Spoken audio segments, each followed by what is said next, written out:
stream up, y'all. This is behind the scenes. This is behind the scenes. The whole first 5 minutes is straight dialogue because we have an interesting conversation. We just talk about it's went from past figures, to us just talking about outrageous moments. But we started with Cena announcing Osama bin Laden, the death of Osama bin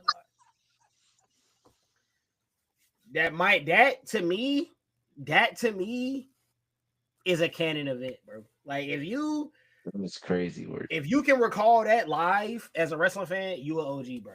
Because like, bro had no business announcing that. at all. Bro announced it before CNN.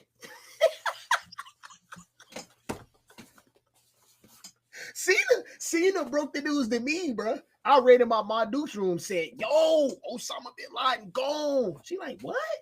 CNN. Then it popped up. I said, that's crazy. Tribute to the troops, I guess. It's crazy work. That's crazy. That's crazy bro, work. They had Cena on a video game, bro. See, this is when I knew. This is when I knew Vince McMahon was on some crazy shit. And I can't believe THQ made this. Now y'all know back in the old video games, Road to WrestleMania, they had this man MVP beat up that veteran and had John Cena, and you basically was playing as John Cena, bro, and had to get your get back on on MVP for him fighting a veteran or him whooping a veteran.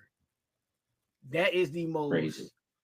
Outrageous. But look though, the story they try to they try to cover it up because they made the veteran he beat up black. But why did y'all do that? Why did y'all have a black on black crowd and it had Cena come save it? Like, come on. The white man had to come man. save the day when two black men beating each other up. Come on, man. What does Cena have to do with the military though? Like, real talk. Bro, he literally went from a rapper to in the military. Like, we really, like, me and my brother really questioned that as kids. Like, yo, is bro in the military? Like, dead ass. I'm so serious. Like, we really questioned it. It made him change his like, life. We was really confused. They sent that nigga to boot camp. He was rapping too much. They sent his ass to boot camp. It's like that Drewski video. He probably get the white kid that's around all the black people. He black. Did he get home? What y'all made for dinner, man? Man, I'm trying to eat it. Like that. We didn't fix like that. Bro, he had all them. That's how they did John Cena, bro. Bro, John Cena. Shout out John Cena, but my boy, you did some outrageous things, bro. You could have said no to half the stuff they had you doing. Like, oh my goodness, yes. That right there is crazy, and I don't know, bro. You know what I'm saying? I don't know. I feel like that's the difference between the Codys, the Cenas, and I don't know, bro. I feel like when Roman was at the top, I feel like he wasn't doing no. I don't know, bro. I don't know. It's a little different. I don't know if they don't. He was out there getting dog food put on him. Humiliation ritual, my bro. Veneers don't pay for themselves. They don't pay for themselves. What you mean? He was getting dog food put on. Tony Storm was getting caked on in her face. You know, twice in the same in 2 minutes. You know, just weird stuff. Just pure randomness. Just 2019 SmackDown. That's all. Trash. The only good thing about 2019 SmackDown was Bayley and Sasha Banks. Everything else, turn off the TV. And I'm glad it's a blur, bro. I'm glad it's a blur for me because, bro, that they tried their darndest to kill us, and they had just gone to Fox, which was the craziest part about it. Hey, y'all got Fox money and y'all doing this with it? I feel like I should have got a refund.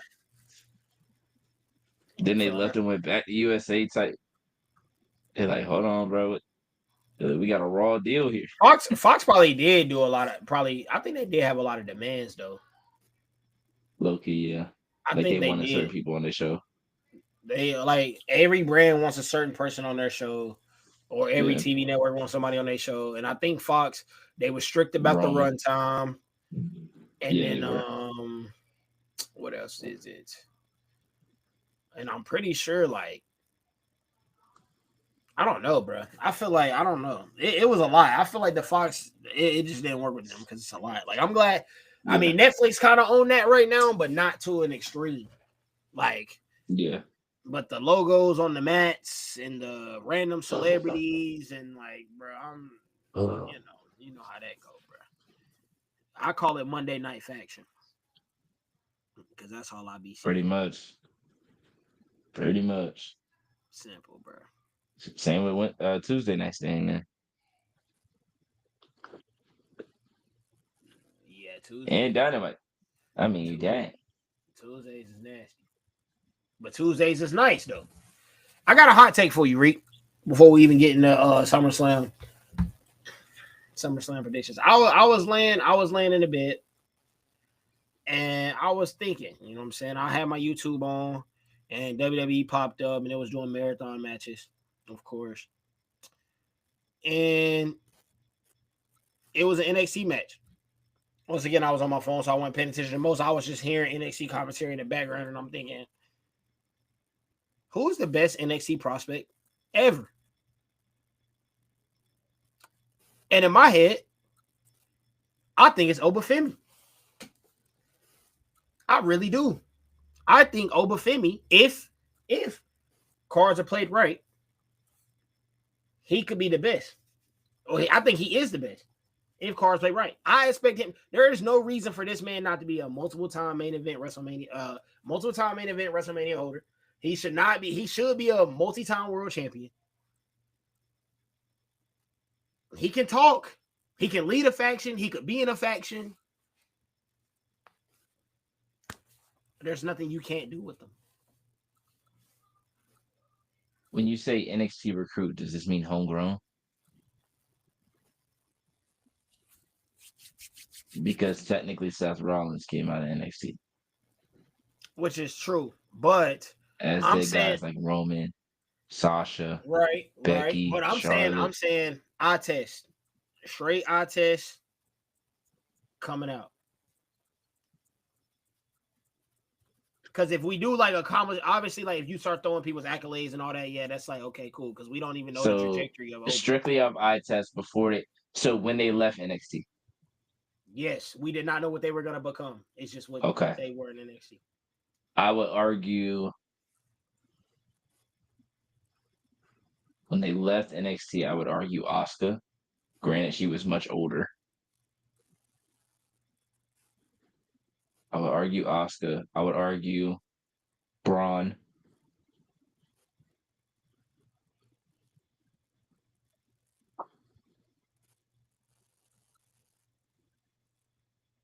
That Loki might be it though, because guys like Aleister Black, Ricochet, Adam Cole, like when they were leaving NXT, you had high hopes, but you weren't like sure. It was like, all right, Vince is still running it. You don't have like, actually, it's probably Gunther. But that's the thing though. Oba, because because even when he came up to the main roster, it was like, yeah, he got like what we're saying about Oba now is what we were saying about Gunther when he came out of NXT. But that's what I'm saying. But to me, I feel like Oba slightly has more feats, slightly, and abilities, slightly, just because of the way he can move, just because of the way he's an animal, bro, just because of it all, this whole package. Bah. I need you to go watch some NXT UK Gunther. No, he's tough. He's raw. But I'm looking Gunther at what was moving at a much bigger size too at that point. At like that point, was, yes. Like the size that he was at then, like even then, people were still like, yeah, he got to be a guy that wins multiple world championships. Indeed, and he has. Look, but I do think Oba has like a real conversation for that because outside of because it's not like Seth and Roman and them had like a huge NXT run. Like Seth was the first NXT champion, but that was really short lived because they got called up like maybe a month or two after that. Then Big E was the next champion, but he wasn't there long. The Wyatts weren't really down there long. Like they debuted on the main roster like maybe a month or two after they debuted on NXT. So most of the like most of them would be the women. If you talk about like recruits like coming up to the main roster, it would be like Sasha Banks when she debuted. Because I feel like out of the three, Sasha Banks was the most talented and people were the highest on. Because it was just those three at that point. Bailey still hadn't come up yet. Then when Asuka came up, I think Asuka had like just a myth about her. But obviously they ruined that once she lost to Charlotte. So like if we're doing it based off of them coming out of NXT and like what the expectation was and what we or like what the potential is, Oba Femi's probably like top 3 or 4, if not top 1. But like Braun, Asuka, Gunther, just off the top of my head, have a strong case as well. But like guys like Johnny Gargano, Andrade, like they had clear things that were just gonna hold them back from being greats. And I would say the same thing for like Melo and Trick. Like they should be in that conversation, but there's clear things that are holding them back, which I think are also going to hold Oba Femi back. It's just the fact that they don't look like Triple H. So, as far as like straight up talent and like potential, I could agree with it though. I could agree with it because he is like, I would say he's for sure the best like potential homegrown talent. Like it's like him, Tiffany, Braun Breaker. Because Melo wrestled in the Indies. I don't know if Trick did, but Melo had a run on the indie, so he's not like fully homegrown. But like Oba, Tiffany, Braun, like came straight into WWE, went straight to NXT, did great things, and then for Oba, hopefully he goes to the main roster and does exactly what he's supposed to do. Yeah, bro. It's just like the display of which I don't know. I don't think I've ever turned on a bad match from bro. Like it's like you can say the same thing for Gunther probably his NXT UK run. NXT is probably not a single match that was bad. But it's just like the level of which Oba worked with Wes, Trick. He's worked with a lot of different styles. And it's like I don't know. I don't know. Guy has it. He's gotten help with a lot of multi-man matches too, though. He does have a lot of multi-man matches, but I feel like that's kind of hard as a big man because usually in a multi-man match, I feel like I'm watching the big man most of the time because they usually kind of spot. They're trying to tag up on them. Yeah. Yeah. So, yeah. I mean, I think Shawn Michaels does a good job showcasing him. I think he's maintained a lot of aura for NXT. Like, so did Gunther. Granted, yeah. Like, but it's like it's an interesting conversation. I definitely wanted your thoughts because I was confused. Like, not confused, but I was thinking in my head of all the potential people, and I was like, damn, I don't know who. Because there was a ton of potential guys. They just once they got to the main roster, they just didn't. Like Keith Lee, I feel had crazy potential, especially after Survivor Series 2019. Right.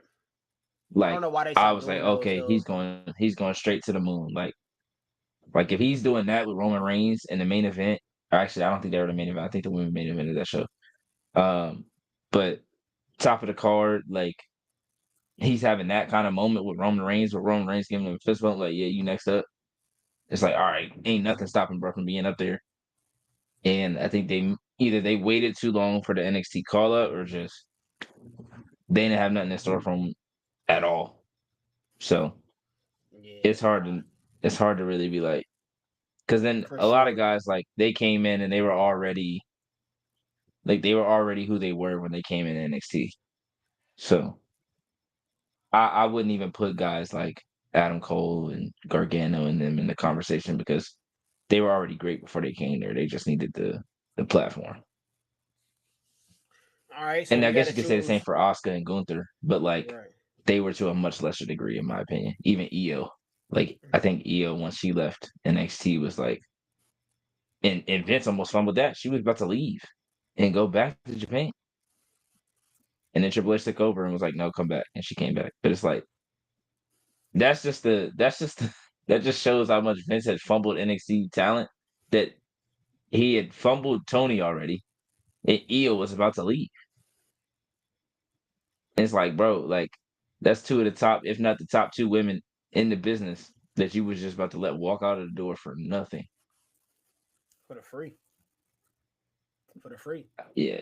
So crazy. in terms of legacy, would you have Asuka at number one in terms of NXT legacy? In terms of like NXT runs? Yeah. Like the impact that they had at NXT.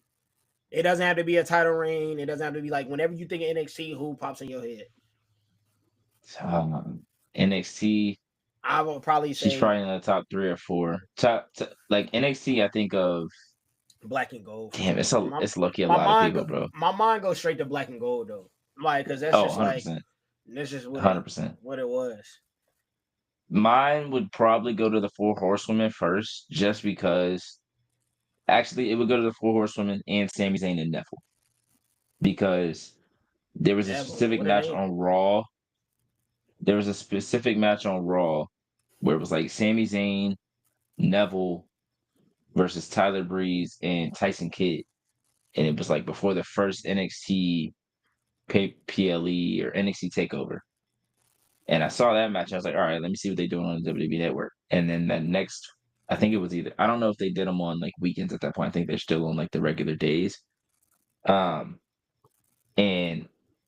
that's when the Fatal 4-Way happened.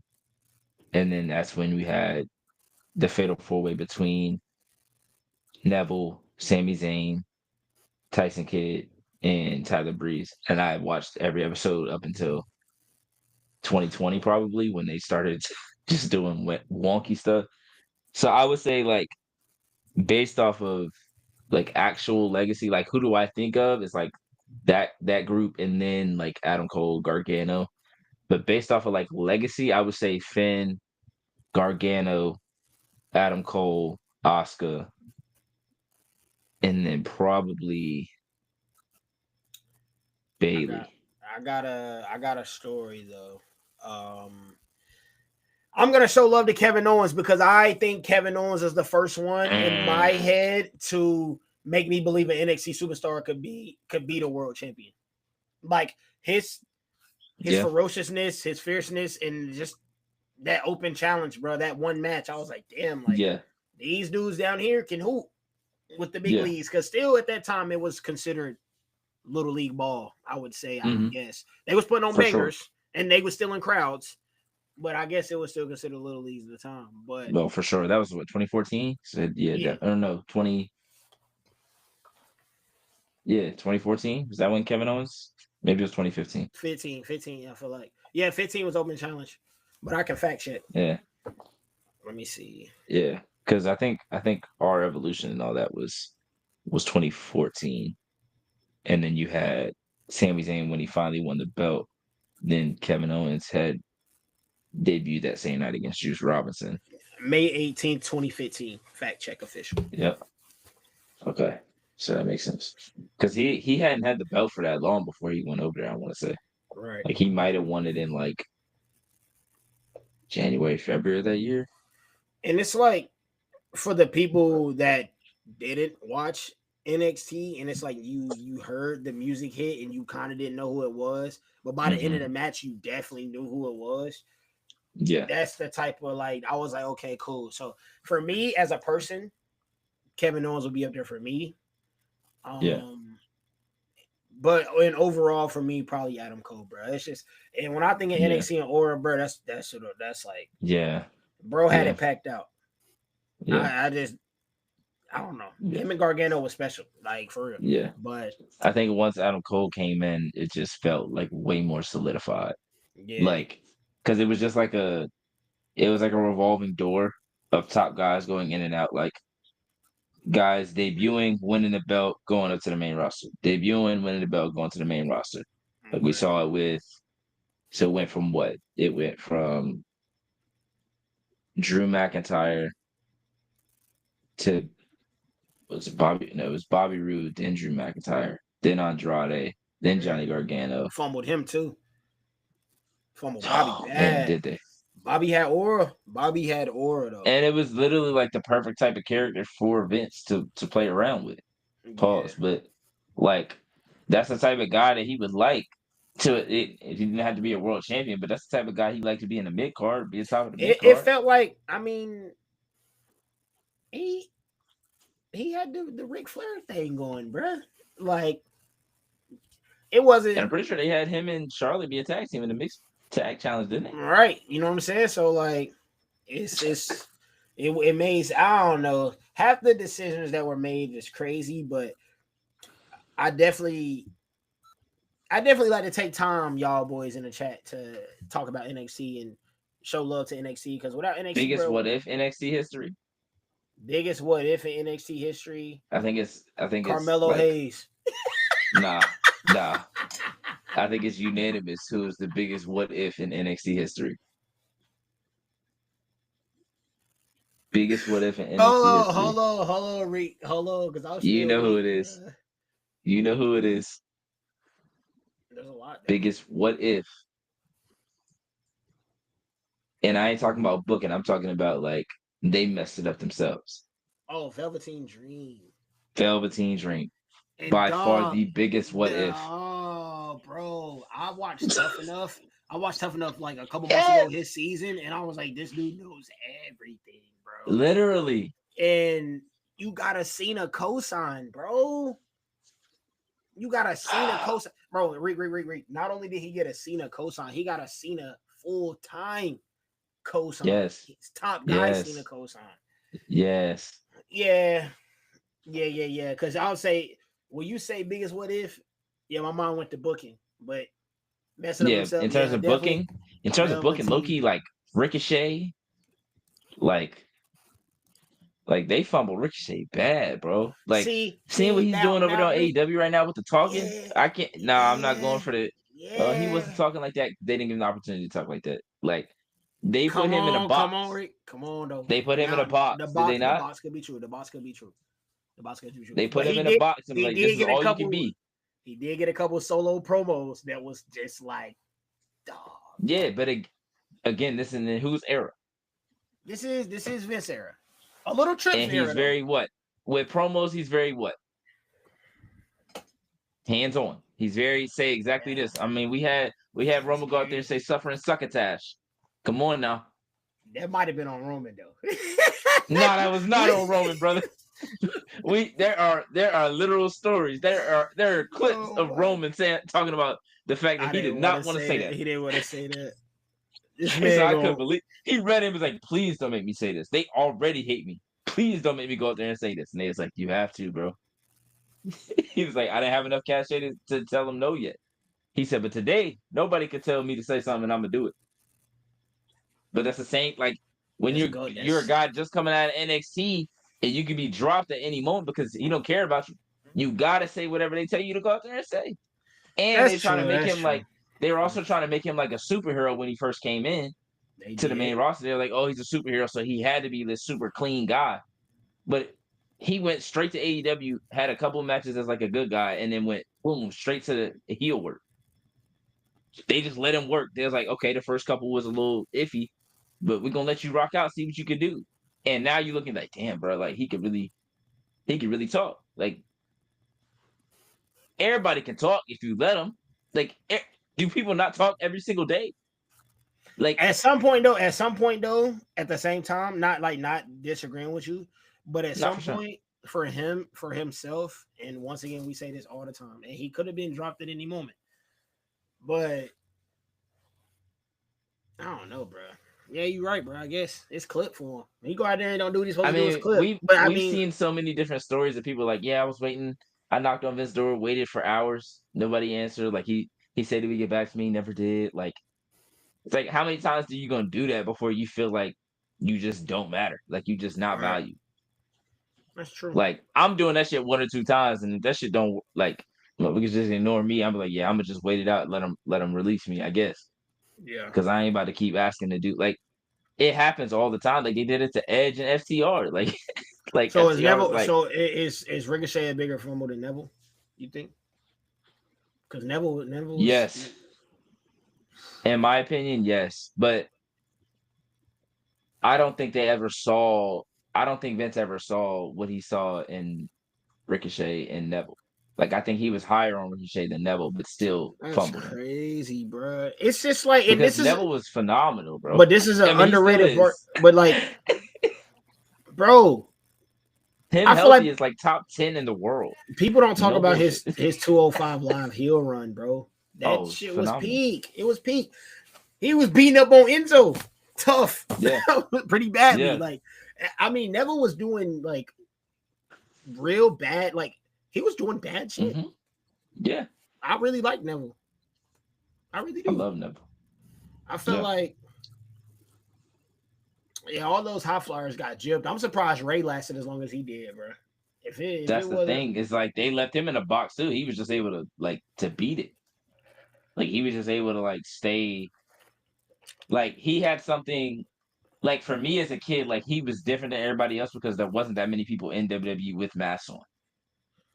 There wasn't that many people flying around the way he was. Like when he first came in, he was so damn fast. It was just like and he was wearing bright colors and he was putting his head to other little kids' heads like first of all, every listen, entrance. He was jumping as soon as he came out. Like DC everything was different. DC nerfed my boy. I mean, comic books and stuff started nerfing my boy when they said he can't wear the apparel, but him coming out in the Joker fits, the Captain America fits. Yeah. My boy tough. My boy tough, but they started nerfing my boy Aura. I don't like that. I don't like that. I don't like that. I don't like that. Same thing with Penta. They did him the same way. Nerfed him too. Yeah, they did. So I don't like that, y'all. Y'all gotta start letting people do their thing. Ray started making more money. There's been a lot of fumbles in NXT. Like I don't even know who would be the biggest one. Like to a degree, you want to be honest, I'd probably say, and he still had an okay career, pretty good career, but I'd probably still say Samoa Joe on the low. Samoa Joe could have been, he could have been way bigger than what he like. I feel like they waited too long with him. You know what I mean? I feel like they waited. Did. They waited a little. He should have gone straight to the main roster. I enjoy him in NXT, but there was no reason for him to go to NXT. Right. Like if AJ can debut at Royal Rumble, why couldn't Samoa Joe? Not saying that he needs to debut at that same Royal Rumble, but it's like the moment. And I understand AJ is my top 3 favorite ever, but it's like y'all thought AJ was that much better than Samoa Joe that Samoa Joe needed to go to NXT first. Like that's what I didn't understand. It's like he had to go do time in NXT, basically like pay his dues. But it's like he been doing, like he said, he been doing this longer than John Cena. When him and John Cena got like, he been doing this longer than almost everybody that was on the main roster at that point. So it's like, what could he have learned in NXT that he didn't already know before he got to the main roster? It's just like, and it's not like, oh, he got to learn the WWE style. John Cena or AJ Styles didn't. Yeah, he didn't have to. Bro, and that's why I love straight AJ. From New Japan.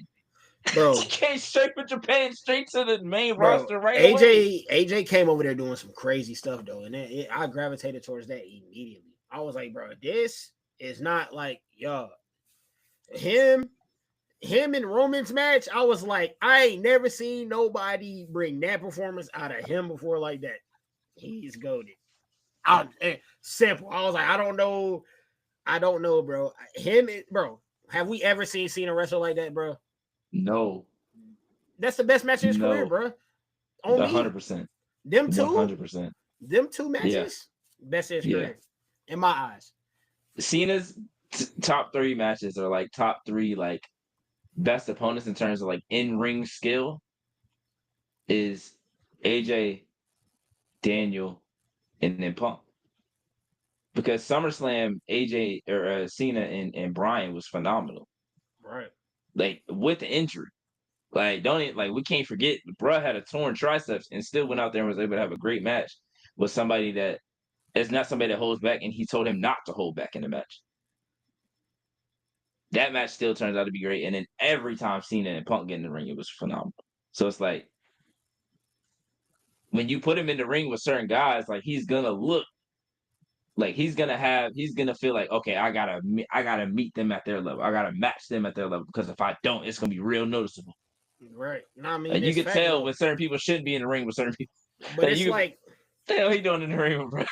it's like from that point from Punk and DB from like that was from that. I mean that was 3 That was years, like bro. 20. Yeah, Yeah, that was that's a like long three. time. That's 3 years apart, bro. From before we see somebody execute a type of match like Yeah, that with Cena. So it was. I mean, if I feel I would like say Cena and Seth was good. Cena and Seth had a good little it rivalry, but they definitely did so was. much other shit It that was kind of threw it awkward off. though. The I feel like John Stewart stuff yeah, messed it up. that's The exactly what I'm Sting saying. stuff messed it up. It's I think there awkward. was some Brock Lesnar in there. Yeah, they never had like a, and I think that's why I also appreciate Roman and Cena in 2021 because I was like, for Cena to be on the way out and for Roman to kind of like they really tried to come together and put on a banger like one For last sure. time. You know what I'm saying? So Yeah, I don't know. Yeah. It's just certain people brings out performances like we seen through time. For sure. Eddie, Kurt, Mhm. they brought out the best in people, but Shawn Michaels. yeah, it's just like AJ brought, I would say, a refreshing drink on a hot ass day. It But was I a also think whole John new Cena. style. I think John Cena recognized the magnitude. Like, Right. granted, TNA was never as big as WWE, but if you're in the business, there's no way you don't hear the chatter from 2005 to 2016 about AJ Styles or John Cena. I mean, just to piggyback off what you're saying in general, CM Punk said it best, bro. He said it was an honor, bro. He said it was an honor to share the ring with AJ Styles. And on top of that, that he hated that they waited so long to do it, and he hoped they can do it again soon. Like, Yeah. so like you gotta know, But bro. say, You have to know. last time they had a match was probably like TNA 2004 or 5. Maybe there was a match in Ring of Honor that I'm missing, but CM Punk signed with WWE kind of soon after that. So I know they had some matches in TNA, but I don't remember them having too much like crossover Yeah, I in wish Ring of Honor. it's how am I about to say this? It's the same feeling EO brings. It's refreshing. It's like it's a new brand. It's her own style. Like you know that's her. Yes. You know what I'm saying? Like Yeah. you gotta love wrestlers like that. Like you 1-on-1. DB was 1-on-1. AJ Styles 1-on-1. You just gotta gravitate towards them. And it's like I'm wondering who is gonna be that for us after all of our goats are gone, bro. That's the next question. Who is gonna be that? If you have the keys to the wrestling gym and you had to hand it to somebody to elevate any other wrestler in the company, what key are you handing? Who are you handing that key to, Reed? Hold up. Wait. Y'all heard the death boom. I'm gonna call that's my new name for that sound. The death boom. Might be a little trash. We'll workshop it, but for now, it's the death boom.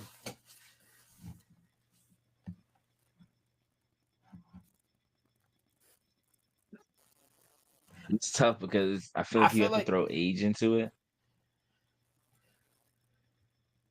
Like, obviously, I'm not thinking about like Roman, Seth, anybody like that, but like goats are gone. Goats are gone. The goats are gone. I'm not thinking of like Charlotte's, Becky's, yeah, Bailey's. I'm gonna say the threshold is probably like from maybe Bronson Reed and down. I would say maybe Bronson Reed is the cap. Maybe I don't know how old Bronson Reed is. Yeah, but Bronson Reed might be the cap. It's hard because it's like, so are you basing this off of like being one of one, similar to like AJ, EO, Daniel, or just who would I give the keys to? Well, if I was in charge of WWE. Well, we know that's the stipulation answer who they gonna get the key. I mean, they giving the keys to Braun. Like it's obvious they better get the keys to Braun. Right. So in terms of your one of one, who's your next one of one? Bronson Reed 36. I just looked it up. He's gone. He's cooked. Damn. He's cooked. He's cooked. My God. I didn't know that, bro. He's cooked. He's cooked. I mean, he had a run and then left and came back. So I'm not super surprised, but I didn't think it was 36. I feel bad. That was a loud ass damn that I just gave. Hey, bro. I don't feel bad. Them kids be doing it to us. 26. Back. Damn. Unk. For Why I gotta real. be all that? Why I gotta be all that? All right, OG. Why I gotta be all that's what we that? doing. Come on, bro.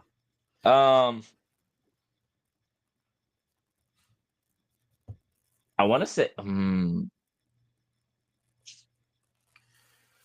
I want to say Sol Ruka for the women. Like, easy answer for me would be Roxanne. But I just feel like if we're thinking of like who you could put the ball and like put the ball in their hands and they're doing things differently than other people. Like Sol Ruka's doing shit that nobody else in WWE is doing. Mhm. Like the Soul Snatcher alone is shit that we haven't seen before. So I feel like you can do so many different things for her character to like push her to the forefront. On the men's side, I wish they would have done this shit like 4 or 5 years ago. But I really feel like Montez has all the capabilities of being that guy. Every single thing that you need him to do, he can do. In ring, talking, outside of the ring, like marketing, being on red carpets, like all of it, he could do it. Like it's so weird to me. Let's not mention the fact that his own wife said he's a WWE historian. He knows So he lot of knows information. everything. So, but he's also older. Like he's also older, so that wouldn't be my answer. Just because, like I said, this should have been 4 or 5 years. Brother's like, younger than Bronson Reed, so was he 34? 35. Bam, barely. But Montez 35 is different from a lot of 35s. Brother is in physical. That's a fact. That's a fact. That's a fact. He's in physical peak. That's a fact. But that's why I didn't say Bianca, because I know she's a little older, and obviously she's been talking about, having a family, wanting to have a kid and things like that. So, damn, for the men's side,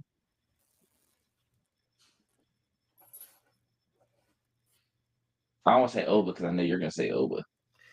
I mean, nah, not necessarily. I mean, there's a lot of options. Melo's only 30. Yeah, Melo's young. Melo's really young.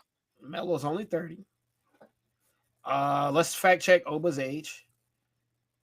I mean, Oba's like around the same age, maybe a little bit younger.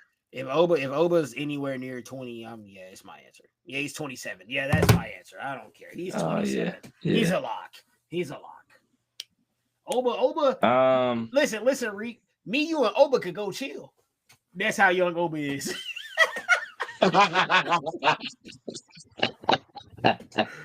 Nah, that is crazy, actually. You know what I'm saying? We always at a cookout. That's crazy. Oba be sitting at our table. We're up there in age with the wrestlers and pro athletes of today. That's so weird to me. Actually, no, bro. You want to know what, Reek? I've been realized this, brother. Listen, All-Star Weekend, Charlotte. I was standing in line for an autograph with a brother my same age, Luka Doncic. I was telling my homies, I said, y'all, bro, we got to get an autograph for the dude that's the same age as us. Is that corny? That is crazy. It was like, that is crazy. But no, also no. Shout out to Don. I would just go Melo. Honestly, I would just go Melo. He has everything I said about Montez. He also has. Like, they haven't quite put him on the red carpets and things like that. But in terms of talent, in ring, in terms of charisma, ability to get over with the crowd, both as a good guy and a bad guy, talking on the mic. Like, the only thing that he's missing, quote unquote, is size. But like, that shit don't matter. Like, when you got guys like Daniel Bryan, Seth Rollins, AJ Styles, like, it doesn't matter if you don't present them as like really, really small guys. Like, Seth is a smaller guy, but he's not presented that way unless he's in the ring with Brock Lesnar. Yeah. But like, on a night-to-night basis, Seth Rollins isn't made to look small. Daniel Bryan wasn't made to look small. AJ Styles isn't made to look small. I mean, AJ's like 6'3", 6'4" I feel like. AJ's jacked, bro. When he was younger, he was looked at like a smaller guy. Even Samoa Joe, who was heavier set, was looked at like a smaller guy because of how well he moved. So it's like, it's all about in the way that they're presented. And that's the only thing about with Melo is like, we don't know how he's going to be presented. If he's presented the right way, I would 100% like, that's the guy that I'm giving the ball. Like, if I was the booker, I'm picking Melo and I'm picking Roxanne Perez. because I think Julie is a little up there in age. If she wasn't, then I might pick her. We can fact check Julia's age. Because low-key, she might be around the same age as Io, but Io, I think, is like 33, 34. But I could be wrong. She's young. She's 31. She's young. 1 year older than Melo. She gonna be around for a while. I don't know why my voice got high pitched. Death boom. I got ADHD. There was no reason for Roxanne. There was. I don't know. There's no reason. There was no reason. But we're having good conversation. I'm chilling. I'm back from vacation, y'all. I'm glad to be back with y'all. I felt like there was something WWE related I saw. Oh yeah, it was WWE United City Field, y'all. It was cool. It was dope. We got to see Tiffany Stratton and Nia Jax out there and be their natural friendship selves. It was pretty cool vibe. I am pissed though, because I told Reek the story already, y'all. Now I gotta tell y'all at home. Listen, they obviously WWE night. They were handing out SummerSlam tickets because it's in New Jersey, MetLife. So they was handing out SummerSlam tickets. They handed out 12 on the night. I didn't secure tickets for the game. I was not selected. I got on the Jumbotron twice, but I didn't get a WWE trivia to allow me to get SummerSlam tickets. Now, they asked this guy questions, like they put up wrestlers on the WWE board. Brother, they even put up Tiffany Stratton, who's in the building, and it's unfortunate. They had X-Pac on the screen, and Bruh said Xbox. I said word. Nah. He said Xbox. Listen, the ones he got right was Vader, because Vader obviously has his name on his bro. He got Vader right. Obviously, he got the Hulkster right, and he got Stone Cold right. So, but Xbox, Tiffany Stratton, I was like, don't give him no ticket. Xbox is crazy work. Xbox was crazy. I would have loved those, but it was cool, man. It was cool. I was trying to get some interviews for y'all. I actually did get to dock the video down a little bit, so y'all can hear Bruh's voice. It was a little hectic in there, so I didn't get too many people. And there was a lot of people. It's New York, so a lot of people was just assholes. They was just like, nah, fuck that. And I'm just like, brother, cool. I'm not butthurt. It is what it is. I had fun though, and I'm glad to be back because we got SummerSlam next week, which means it's prediction time. Death boom. Night one on the way, man. Night one predictions on the way. Like I said, I really don't know what exactly is night one. Rick was trying to educate me, y'all. I'm not gonna lie, but hold on, let me find it real quick. He's gonna find it. If he finds it, then oh, I got Saturday right here. Okay. Yep. All right, so we're just gonna go through, and this isn't in order or anything. I'm just gonna pick matches that I feel like from weakest to strongest. And no disrespect to anybody competing on Saturday, but I'm just gonna do it like that so I don't waste y'all's time. So, match number 1 I'm going with on Saturday: Randy Orton and Jelly Roll versus Drew McIntyre and Logan Paul.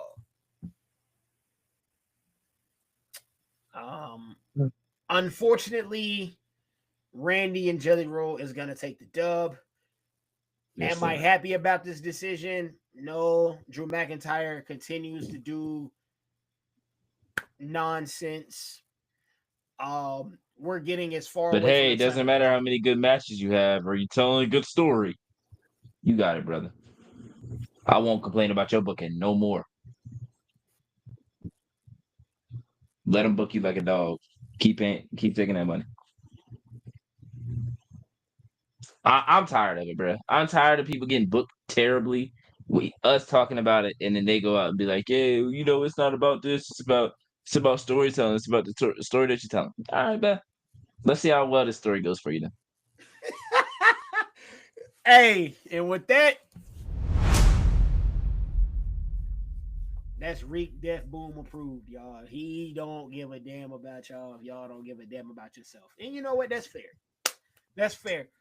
Um, that's why that's see, Mello, dog. We're giving you leeway. We're giving you leeway. You know, but we keep Because it trying to, is yeah, we keep trying to tell you though, bro. Tighten up. They're doing you bad. Tighten up. really bad. Oh So wow, we didn't even think about Javon. yeah, but Javon is definitely one of those ones. So, but is he He's more? tweaking. Is he more of one of those ones than Obafemi is though? Is he more than one of those ones? Potentially. He's like 23, 24. He might be.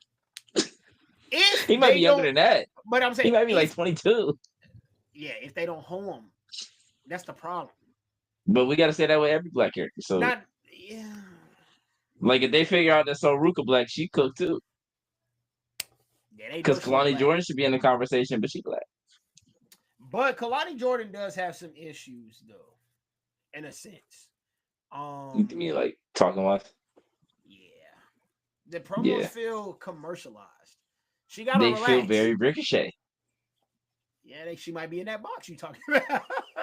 It might be a little like too like, all right, let's make sure you like a little too like when she like gets the mean streak, she feels different. But it's also be like it's Kalani Jordan, so it's not hitting the same. But it's like when she does have that, she does have it. Just feels like when she steps outside the box, it seems like okay, there, like I can see it. But when they got her in that like, yeah, you have to talk like this, you have to talk about this, you have to sound like this. Say, her yeah, talking was a little bit better for me when she was North American champion. Like she talked pretty well when she was the champ. Like yeah, she had a championship type swag, but it's just like yeah. So just I don't know. She does it all, bro. That's unfortunate. She's also got Zarya, so it makes it a little bit easier for fans to get on her side. That's true. That is true. Yeah, I don't know. I mean, it's a trend, obviously. I mean, Kalani Jordan kind of getting, I ain't gonna say held back, but even Lash a little bit. Lash has hella potential, but we don't know with Lash. We don't know with Jada. At one point, Jada was like what they want Nia Jax to be is what Lash Legend is. Okay. Oh, that's okay. Hold on. Wait. That might be a little too hot for my liking. Wait. That might be a little spicy. We on hot ones. I might need. Wait. I'm a Nia Jax fan. I like Nia Jax. I've been a supporter of Nia Jax for a long time. You have. Even when she was going through the bullshit, she was out there doing some wild stuff. I was still like, no, Nia Jax still got it. She was breaking noses and shit. But we moved on from that, you know? She was in there like real life fighting with Charlotte. Hey, you might be right. You might be right. Like, but then it hurt Sasha. Then it hurt Bayley. Like, it's just the redemption, I guess, that I like. For sure.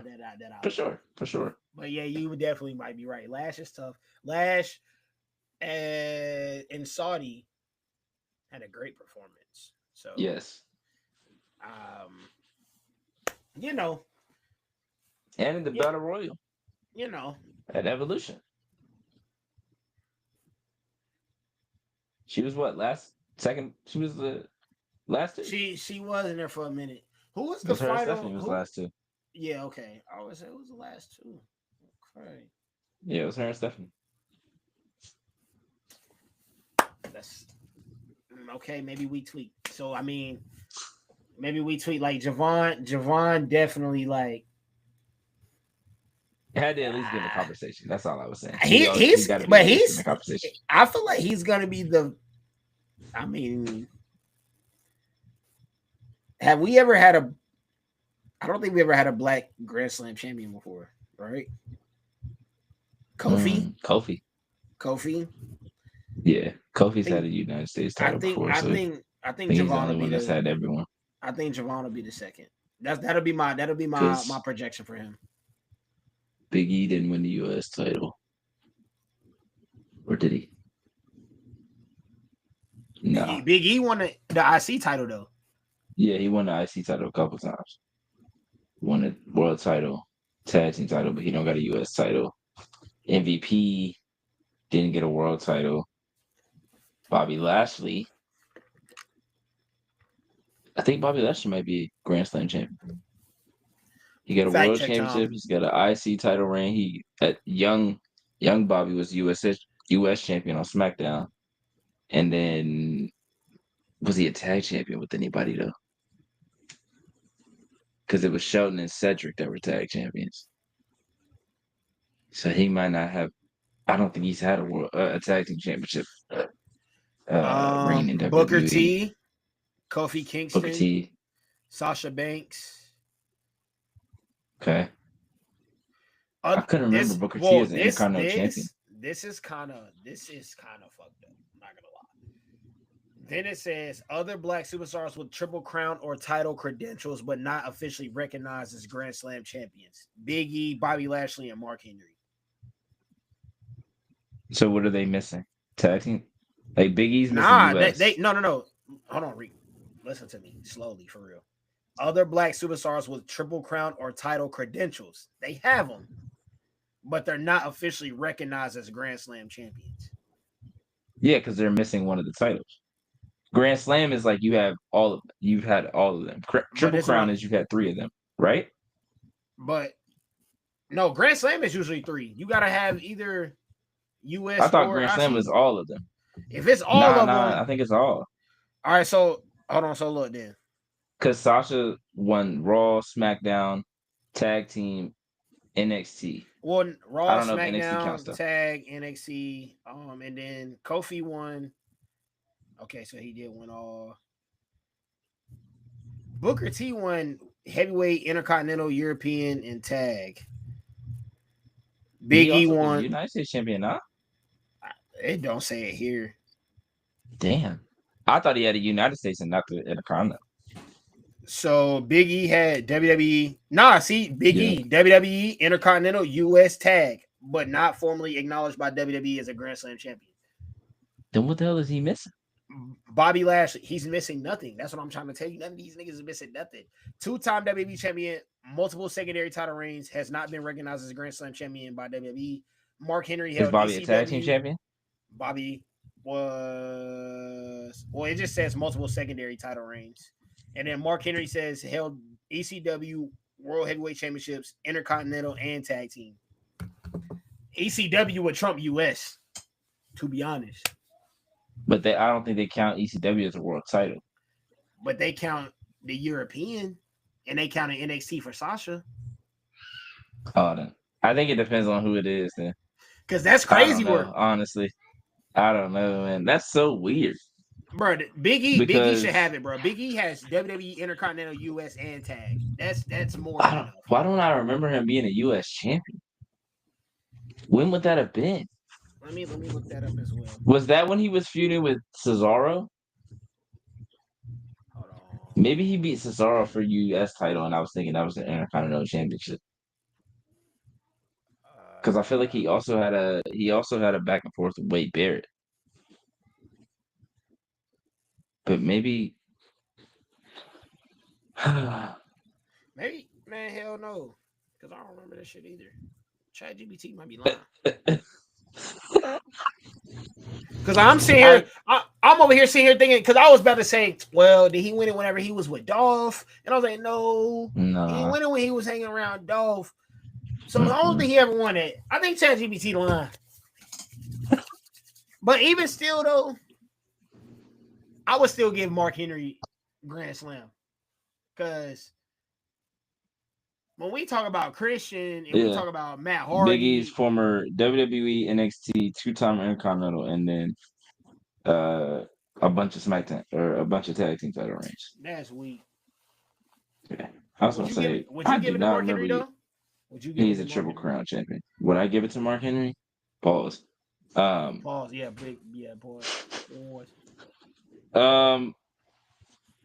Triple or Grand Slam. Grand Slam. So it says he's won ECW Championship, World Heavyweight, and European. Based on how WWE actually does, I would say no, because the European Championship was I mean, I guess at that time, no, because he doesn't have a tag team championship. If he had a tag team championship, I would say yes, because at that time, European championship might have been their only mid card Yeah. title.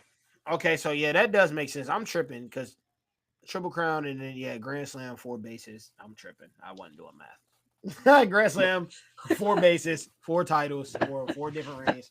Makes sense. I think Javon can do it. Javon I could think definitely do that. I think for sure.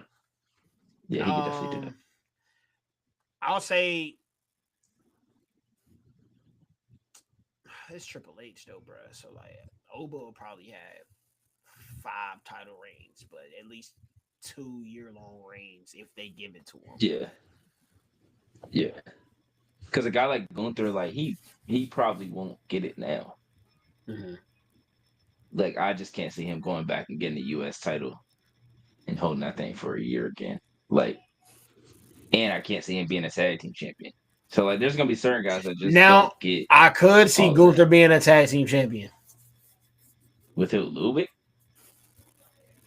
Hell yeah, bro. On a frenemy type on a frenemy type level. We've seen frenemy, Cesaro, Sheamus. We've seen it before. I think he could be. I think he could be a tag champion. I actually really like that. Oh my god, I like that. Come on, bro. TikTok glaze me just like y'all glaze him. That's all I'm saying. Y'all gotta start showing P love. Nah, I'm playing. I love the TikTok. Somebody said a strong take on yours, but I think they thought you were saying that was like your top 5 ever, like ranking instead of like favorite. But listen, strong take regardless. Them boys be oil farming, but you can't beat technical masters, man. Technical masters will make the matches enjoyable, but oil farmers bring the eyes to the match. So you need both. For sure. For sure. I think though. Oh yeah, what do you think? You say you don't complain about. Well, you did say Jelly Roll and them gonna get the dub, but what do you think this match is gonna be surprisingly good? I think it might be okay, only because of who's in it. Like, right. I think it'll be okay, but they don't need to come out here and give them 30 minutes just because it's Jelly Roll. I know that. Man. Get him 12 minutes. Get them 10. Jelly Roll 300. I was being generous. all right, you know what I'm saying? I'm just saying, bro, that's a lot of, bro, that ain't no walk in the park, bro. That's probably running them ropes is. Do you think he gonna run the ropes? No, I don't. But I don't know. He gonna have to take a bump. And getting up from them bumps ain't easy. So, I mean, he could be on he's on the same team as Randy. So Randy gonna take at 99% of the bumps. There's gonna be some moments with Jelly Roll in Logan Paul. There's probably gonna be a moment with him and Drew McIntyre. It's gonna be mostly like just them trying to entertain the crowd for 7-8 minutes, and then boom, go to the finish. Y'all wasting my time, to be honest. But it's gonna be crazy to see 2 full-time-ish, because Logan Paul is like somewhat full-time, but not really full-time-ish guys lose to 2025 Randy Orton and Jelly Roll. Like how are we supposed to take them seriously? But it's the same guy that they'll make seem like Logan Paul is like world champion, like a world champion contender, but he gonna lose to damn Jelly Roll. I don't know, man. Shit crazy. Shit crazy. That shit crazy. I don't know if they said what day the ladder match is on.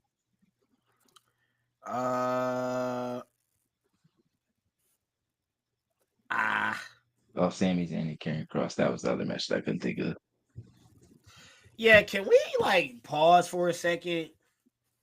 What's good? What are we doing? Like, have we not had talks with Karrion Kross about a renewed contract yet? And it's he has that his contract not renewed yet, brother. He said that they haven't even talked, unless it's a smokescreen. He said they haven't even talked. Whoa. I just quoted this, bro, and I was like, "What are we doing?" Hold on.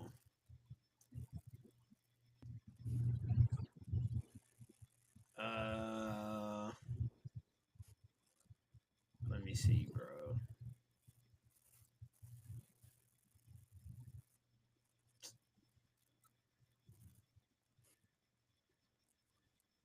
Bro, where is this at? I just seen it. Damn. That's crazy. So it's basically like approve it.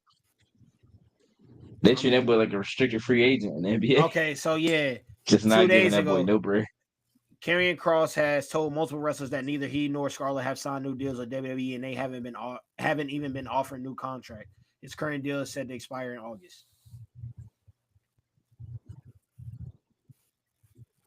Damn. Yep. So this SummerSlam match is gonna be like make or break. Like do something with it, or we just gonna let you rock. That's crazy, actually. I mean, bro, it's WWE fault, bro. Like I said, like you said about Drew, I'm saying about WWE in general. It's y'all fault, bro. Y'all, I'm already pissed at y'all. Y'all shouldn't even report it as y'all fell out with Travis Scott. Y'all thought that was gonna appease us. Y'all shouldn't even reported that, bro. You ruined Mania for what? What did you ruin that for? As a Cena fan, what did you ruin that for? My dog could have had a smooth. I mean, the farewell tour is still smooth, but he could have went out Super Cena, bro. At this point, he could have just went out Super Cena, and y'all just stole that from me, bro. Because Travis Scott, TKO, and Travis Scott come outside, and I don't want to hear that no more, bro. Take the 4for4 theme off. It's fine. But take it off. Take it, Travis Scott thing, and lay it off. Shit, take it off. He Take just it posted off. a video with that John. I couldn't choose what Raw selected. I can't choose what Netflix selected. How is Netflix gonna have Travis Scott featured on WWE and turn around and drop a documentary against the man? They dropped the whole doc against, bro? What the Astro World doc? Oh. So say, damn. WWE whack though. You shouldn't have said nothing. You should have just said nothing. Wasn't nobody asking for Travis Scott anyway. So it's also their fault because Triple H even tripled down on the fact that Travis Scott was taking it super seriously. So you was either lying or you got tricked. That's your fault. You got tricked. I mean, Brett knew that was gonna put eyes on him. He was not worried about being better. He was not worried about doing anything with WWE for real. Bro, he smacked the shit out of Cody, bro. He smacked the shit out of Cody. That alone should have told you right there, bro. He should never come back. Cody was wearing earplugs for his entrance. And that's supposed to be the face of your company, bro. Come on, bro. Imagine he smacked Roman like that. Imagine he smacked Brock like that. I'm a kid. First of all, they're not. Brock's not doing no work with him. Brock might have really killed dude. Brock might have killed him. Roman. Like the fact that he almost killed Braun Strowman when Braun Strowman hit him with like a real punch or like a real knee on accident. And Brock got up and was like, I was like, oh my God. I'm just saying, like, I don't think Roman necessarily would have did anything because he's a pro, you know what I'm saying? But a receipt. Roman would have been like, hey, the fuck? The next time he's seen Travis though. Yeah, but Brock though, nah. There ain't no way. Seth probably would have done him bad. Seth might would have crashed out. Yeah, Seth might would have crashed out. He might have stomped, bro.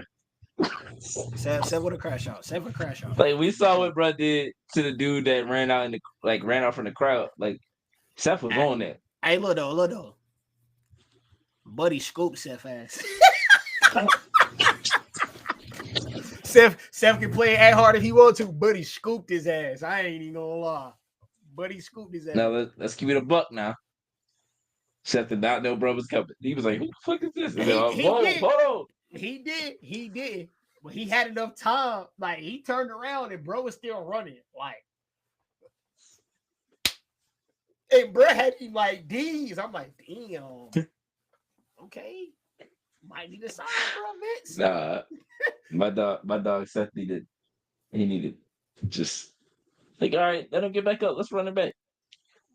Yeah, I mean, I don't know. I think Seth would have put the beast on, bro. Bro might have a wrestling background. That double leg looks solidified. See, that's the thing. You can't do that shit with like Cody, because Cody is a real wrestler. Yeah. Cody was a real wrestler in college, in amateur. Xavier Woods, real college wrestler. Shelton, Brock, obviously. But it's like certain people you just don't. Aleister Black, do not step out there, bro. He might really kick your fucking head off. Yeah, I'm good on I'm him. telling you, bro. I'm Like, good on him. I know it's his character, but he really trains like more. I'm Like good he on him. really trains that. Like, good yeah, I'm not stepping out there. Cool. Pete Dunne might really rip your fingers off. Like, I'm cool. I'm cool. Gunther might chop you to oblivion. Not fighting Gunther. I'm cool. I'm cool. putting five stones in Gunther though.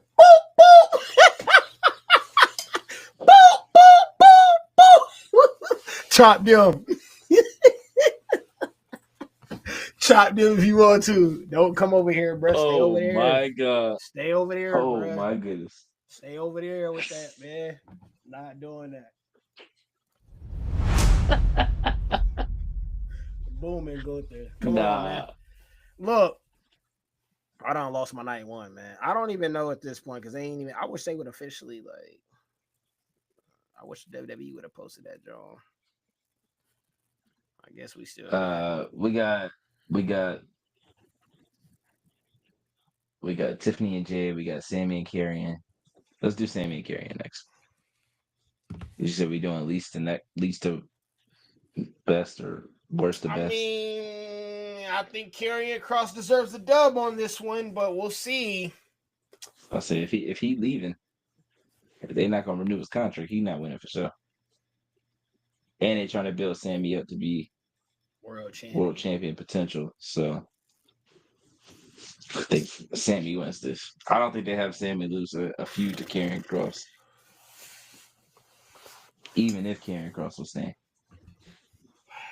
Yeah, Sammy probably got it. Because I think they're like, all right, bro, like if you leave here, where you gonna go? What are you gonna how much are you gonna succeed there more than you succeeded here?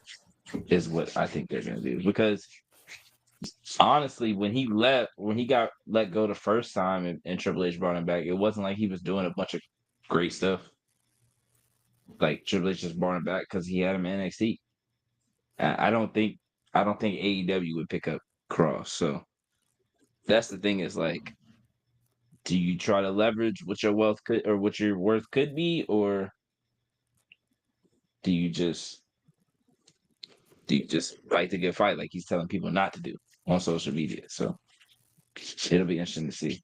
But I think Sami Zayn, the way that they're setting him up to try to be a world champion over the next, I think I should be Nate. I mean, 5 to 6 bro, months.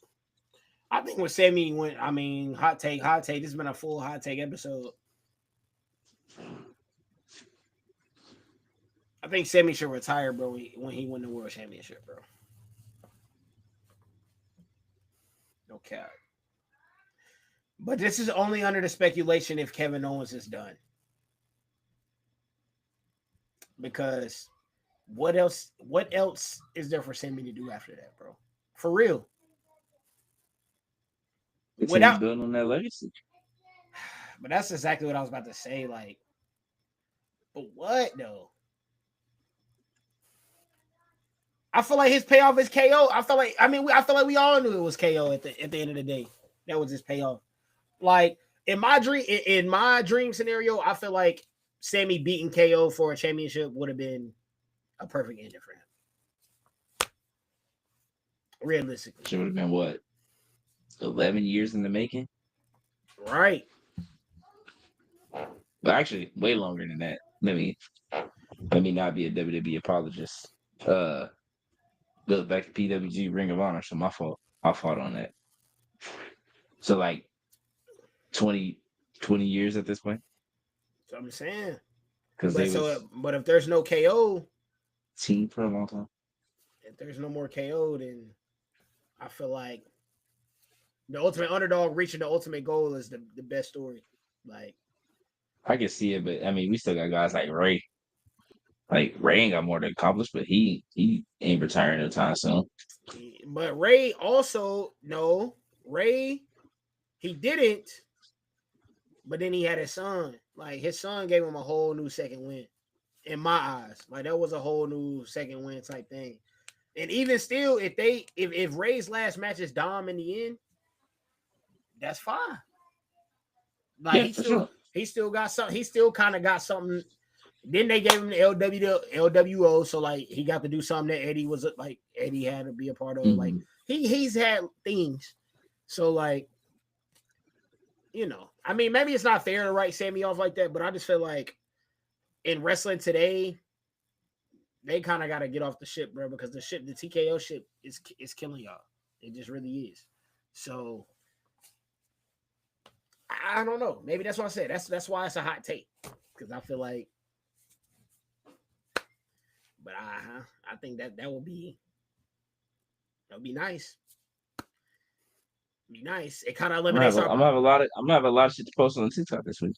But I'm just saying, like, but if let's say Sammy wins the world title, you know what I'm saying, and he pull a DB where he defended it maybe twice and retired. That's what I was thinking about. It'd be fine to me, because then that kind of also eliminates our problem where we have too many older top guys. Viable options. Yeah. It opens up the field a little bit. Because if he wins the belt, it's like, oh damn, is he a Kofi Kingston?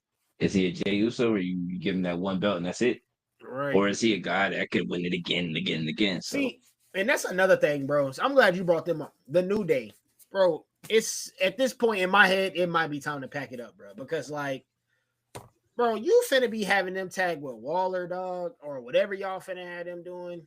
I don't know, man. If the way they was looking at him, they was like, nah, gang, we cool. The way they was looking at him was like, nah, we cool. But it's just like, at this point, bro, Big E wasn't coming back. We got baited. Y'all wasted that. So yeah. Actually, the big man that messed it up, I would blame him a little bit too.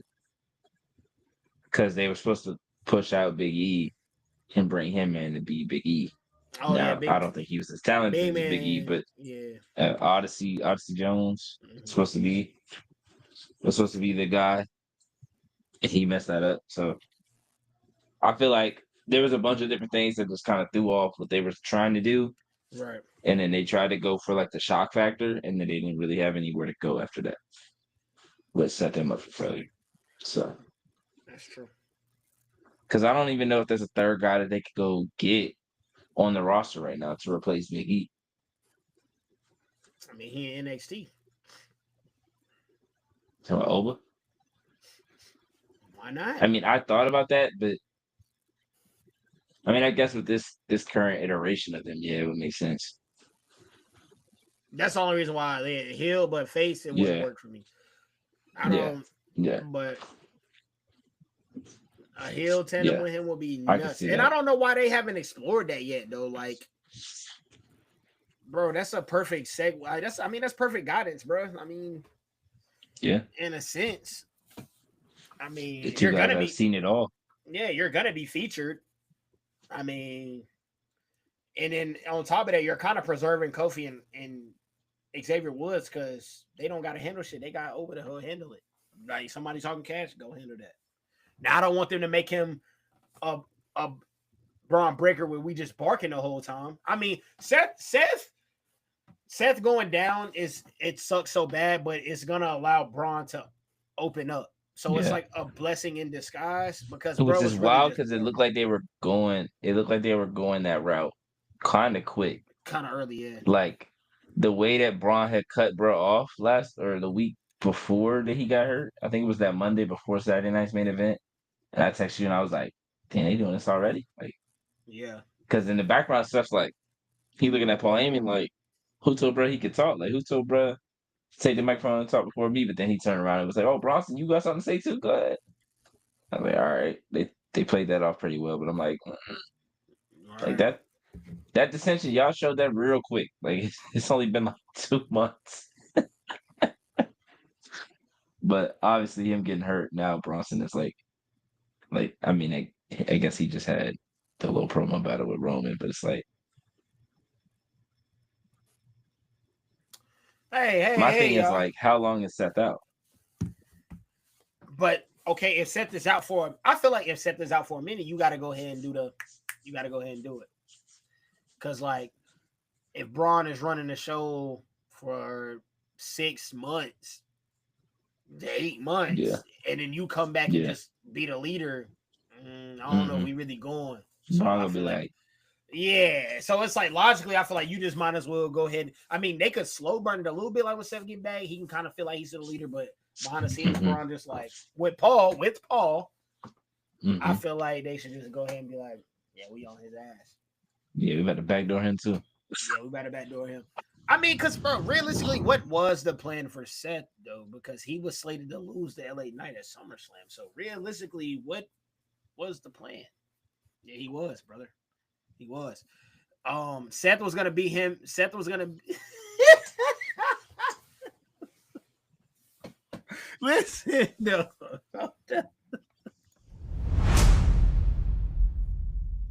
What are we doing? Seth was slated to beat LA Knight at Saturday Night Main Event, and LA Knight was slated to beat Seth at SummerSlam to get his win back. Now LA Knight is, I don't know. I mean, that's why he's probably gonna miss the card because of that. That's what was planned for him. Hold on, I need something to throw. What the fuck, man? Okay, like trash, man. is it the fact that LA Knight was beating Seth and it doesn't make sense for Seth, or is it just it's LA Knight? Which one? No, it didn't make sense for Seth. Seth literally has the Money in the Bank briefcase. Is going to be a world champion whenever he cashes it in. And he just lost to LA Knight? Clean?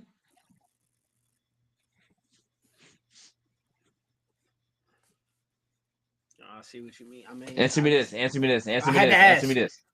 Is LA Knight being CM Punk clean? Okay, listen, I was about to say, listen, Reek, this is what I was about to say. Don't be bringing my guys into this, bro, because I knew you was going to do that. Is he beating Roman Reigns clean? Don't bring, but my guys. Is he beating Cody Rhodes clean? Yeah. No. So why would he beat Seth Rollins clean? Because didn't he lose a feud? He damn near lost a feud to Logan Paul. And we're going to turn around and have, bro. We had Seth coming on TV talking about he going to be the guy. He going to be the face of the company. He going to make sure that he got all the power in the WWE and he loses to LA Knight. Clean. Listen, all you LA Knight fans on TikTok, y'all better go for war. Y'all better go for war about y'all men's. Because I don't give a damn about this LA Knight. I would have said the same thing if it was Sami Zayn. I'd have said if it was Jey Uso. Yeah. Seth Rollins. I said it when Seth Rollins was supposed to lose to CM Punk. Nah, that's absurd. That's CM Punk. That's lazy.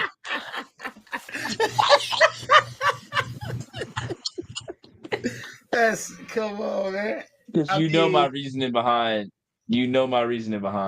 I do. Me not wanting Seth to lose to CM Punk. It's fair. It's very fair. I'm just weak, bro. Like, I don't know. I mean, damn. So what was LA Knight gonna do? Just lose 3 times? They only had 2 matches. He could lose the second match. It's cool. He go back to SmackDown. He's fine. So what was gonna be they gonna keep cheering. What was gonna be they?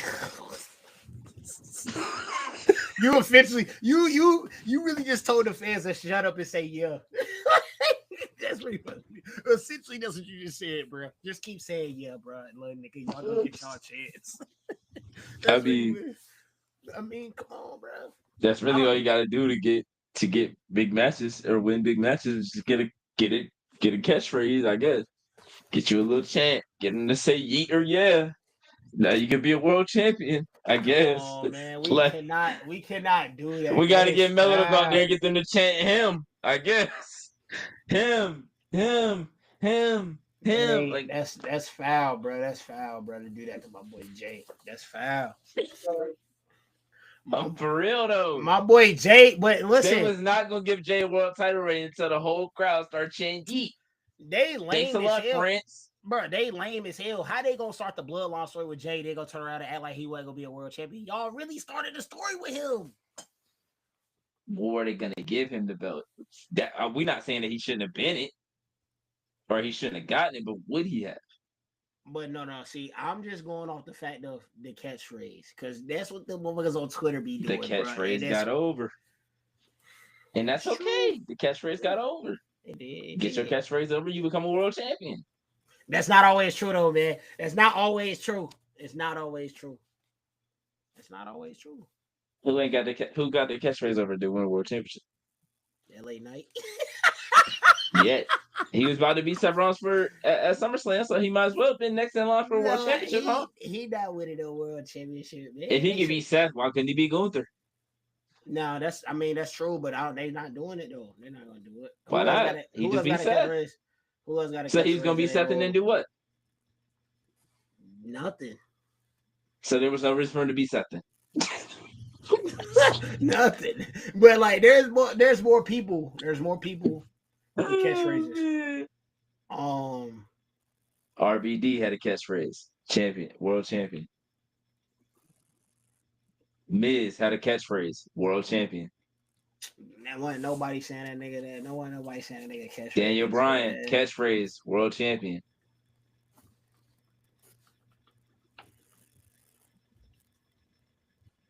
That shit was manufactured though. All right, relax. Hell no, we're not doing that. This nigga trolling. Not gonna do that. I'm just saying, bro. Cannot rage bait me over here, no sir. Some niggas catchphrases just.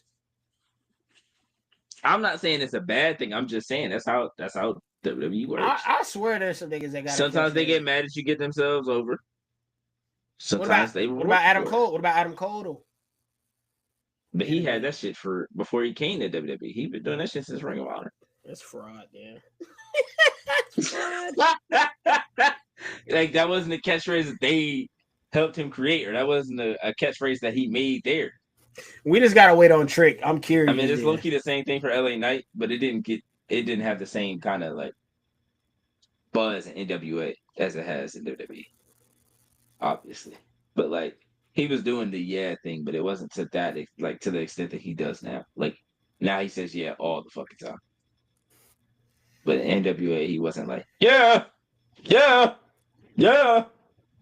Like see that's the problem. No, see that's the problem with WWE though. They be turning niggas into catchphrase merchants. That's the problem.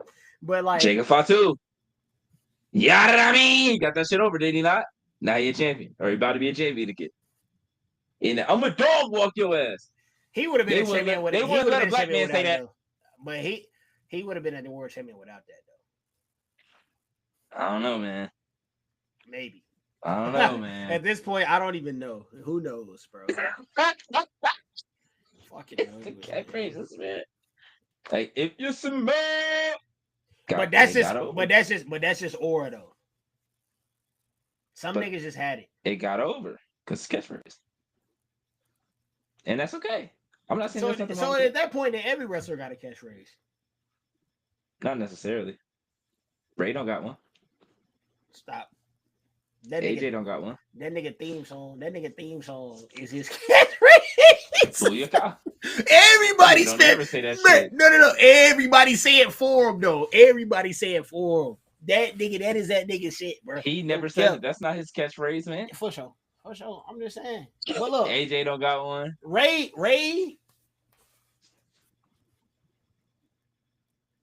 Nah, AJ definitely had one.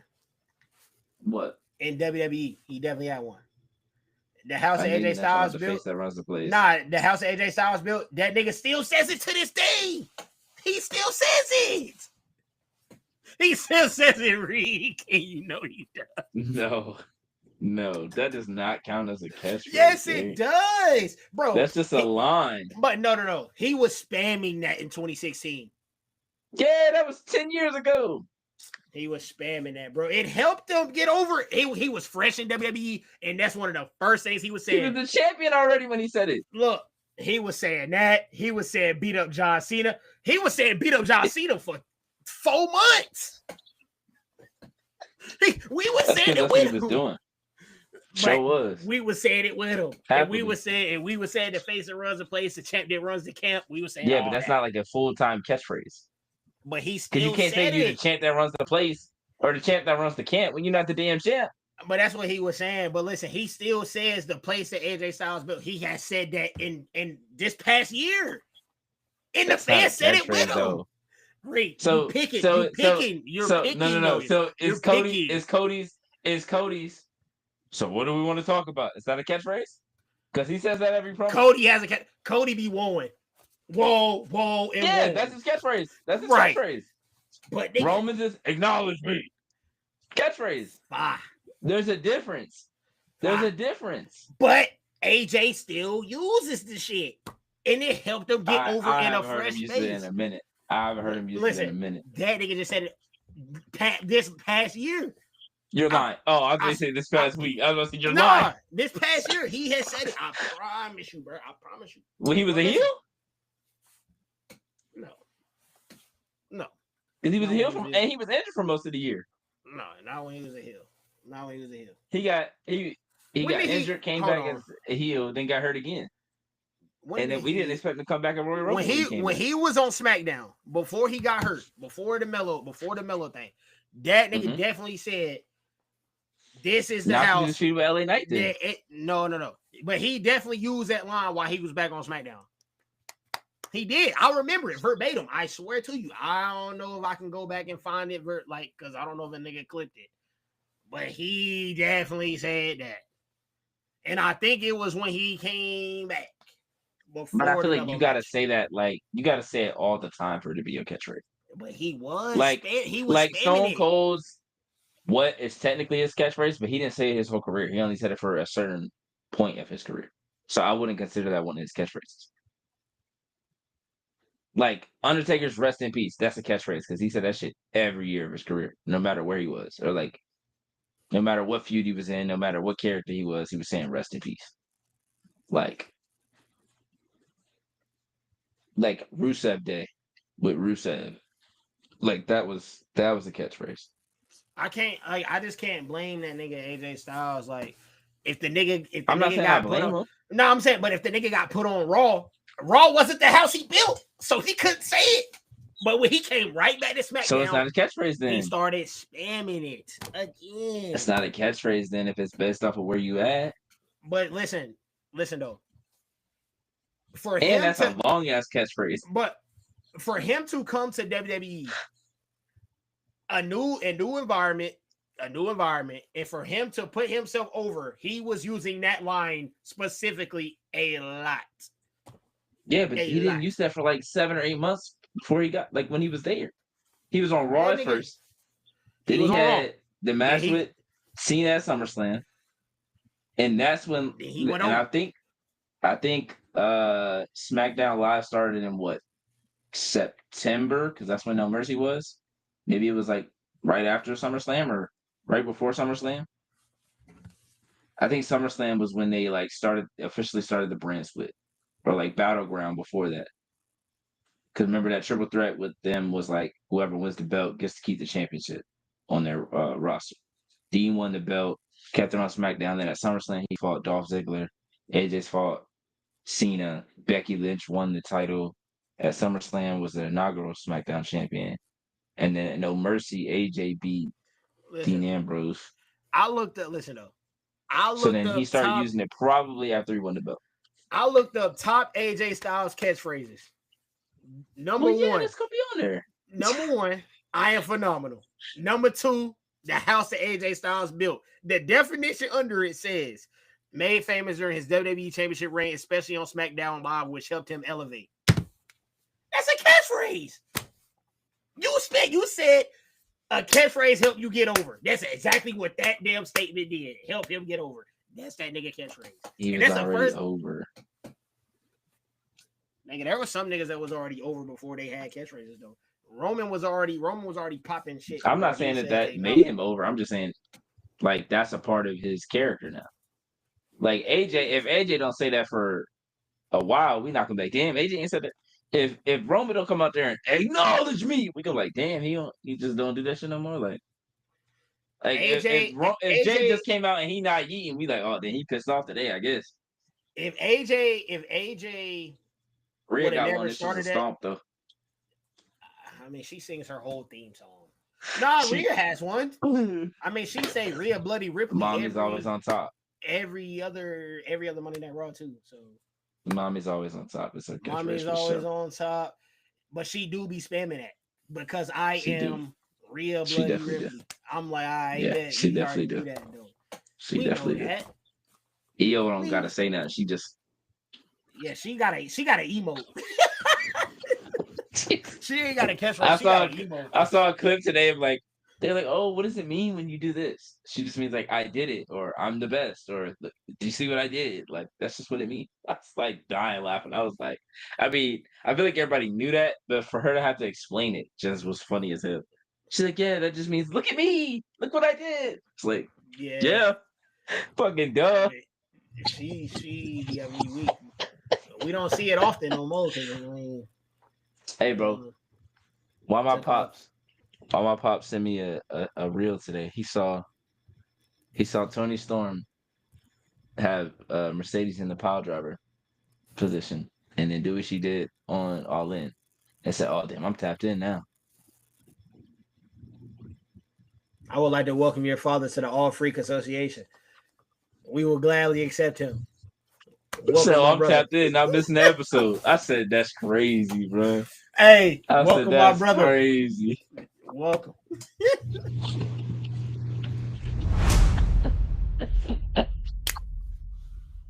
Shout out Pops, man. I Oh said, God, nah, that's crazy work, bro. that man. Hey, look, That is crazy work. I understand why you know ball because Pops know ball. Shout out Pops, man. You know what I'm saying? I can't even lie. Oh my gosh. I mean, that's funny, bro. Now I'm thinking, what wrestler doesn't have a catchphrase? Because Seth has one. Seth freaking Everybody Rollins. has one, bro. CM Punk has one. Best in the world. Mello, I'm him. What about Kane? R-Truth. Kane. That's what I was trying to think of when I said Undertaker. I was trying to think of one for Kane right after. I'm gonna take you to hell. Basically, like he would just say it in different ways. I feel like. Damn. Let's see. Who didn't have one? Welcome. Bobby Lashley didn't have one. I feel like Bobby Lashley didn't have one. I feel like Kofi didn't have one either when he was a singles guy. We can't really say Black Superstar. I guess Boom Boom Boom. Technically. Boom. Yeah, that was just before. That ain't a promo. The crowd hype. I mean, I ain't ever seen him. I mean, what promo? Like, what do you? Because like this could be considered the same thing for Cena. Like, obviously he actually said stuff, but like, right, that could be considered that too. Because it got over with the crowd. But that's just an emote though. Yeah, that's true. But like we just said, that's the same thing for Io. Like, yeah, she did. That's why I said she just got an emote. But an emote Bailey could be got a catchphrase. emote could be role model.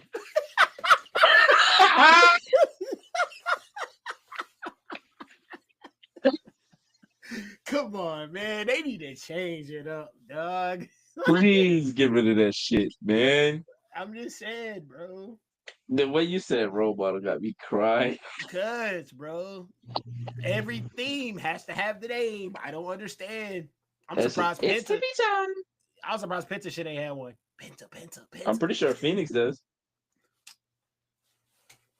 I heard they changed Roxanne. Like it says Phoenix I ain't even tried to listen to it. It's trash. It's dirt. They just slowed her actual song down. like Judgment Day did. And then they sent her out. Trash. They sent her out too late. So then she turned to do her like she turned around so that she could do her turn. And she was like waiting for the music to like do something so that she could do it, and it had already happened. I was like, oh, God, bro, they're fucking fumbling. I mean, they're not fumbling, but like, yeah, they fumbling, bro. We the fucking song. Just leave the fucking song, bro. We've said it 1,000 times, bro. Yeah, I mean, so we're sitting here talking about catchphrases. Let's get back to the songs. The songs is what makes the aura, bro. Bro, even Roman shit, y'all ain't had no reason to change my dog shit. Y'all really didn't. Fucking Judgment Day. Every time Roman come out, bro, I be like, man, it don't be having that slow burn no more. That they get straight into it. I'm like, yeah. And he be coming out late, so that. It's like, man. Judgment Day shit trash though. They should have just kept the OG. I mean, they couldn't. Man, what, bro? Should've. That's one of the best songs ever. Okay. If you believe that. Come on, man. Yeah, I got this. Yeah, stuff. They feel like if they just slow down a rock song, it's Judgment Day. Like, bro, what? Finn's isn't bad because they basically just like slowed down. Like they chopped and screwed their actual songs. Chopped and screwed with a rock beat in the background. We eventually been chopped and screwed. I mean, they think it's gonna work with everybody. Like they did that to the Rock when Hollywood, but that was fire. You know what I'm saying? I did like the Hollywood thing. Everybody ain't got that. You can't just do that with everybody's songs, bro. No, you cannot. It's Def Rebel. I'm just surprised y'all are still employed, bro. At this point, I'm not gonna lie. Like Bailey should have been the last straw. Cause every time I hear that, I be mad, bro. Role model.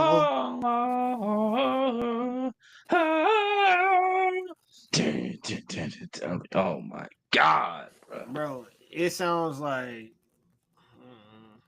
turn it off. That shit trash. The best themes are still the old heads, bro. Crazy. You know, got one that's really underrated. Billy Kidman.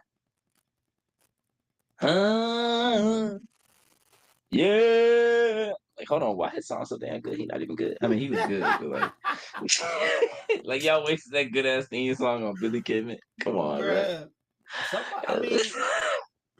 I mean, I guess Trick has a good one. Like Trick's is good, but it's Trick has a good one. It's just literally. But now that he's a heel, it don't really work. He still. Because now if you chant with that Trick, you just look kind of silly. He had me weak with that choir though, bro. That shit was funny. That shit was crazy. That shit was like, oh my God. But see, that's why we need more of us in this shit, because we gonna do shit like that and it's gonna be hilarious. Other people ain't gonna be able to do it and it's not gonna hit the same. We're gonna be like, can't turn that shit off, man. I'm trying to hit that shit.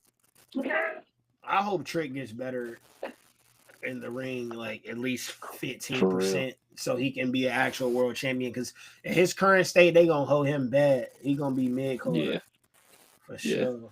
But if he can be Cena, where he elevates when it's time with the talent that he's if he can go up with the great talent, and then when it's mid-card talent or less than great talent, he can still put on good matches, but those matches are gonna have to be gimmicks.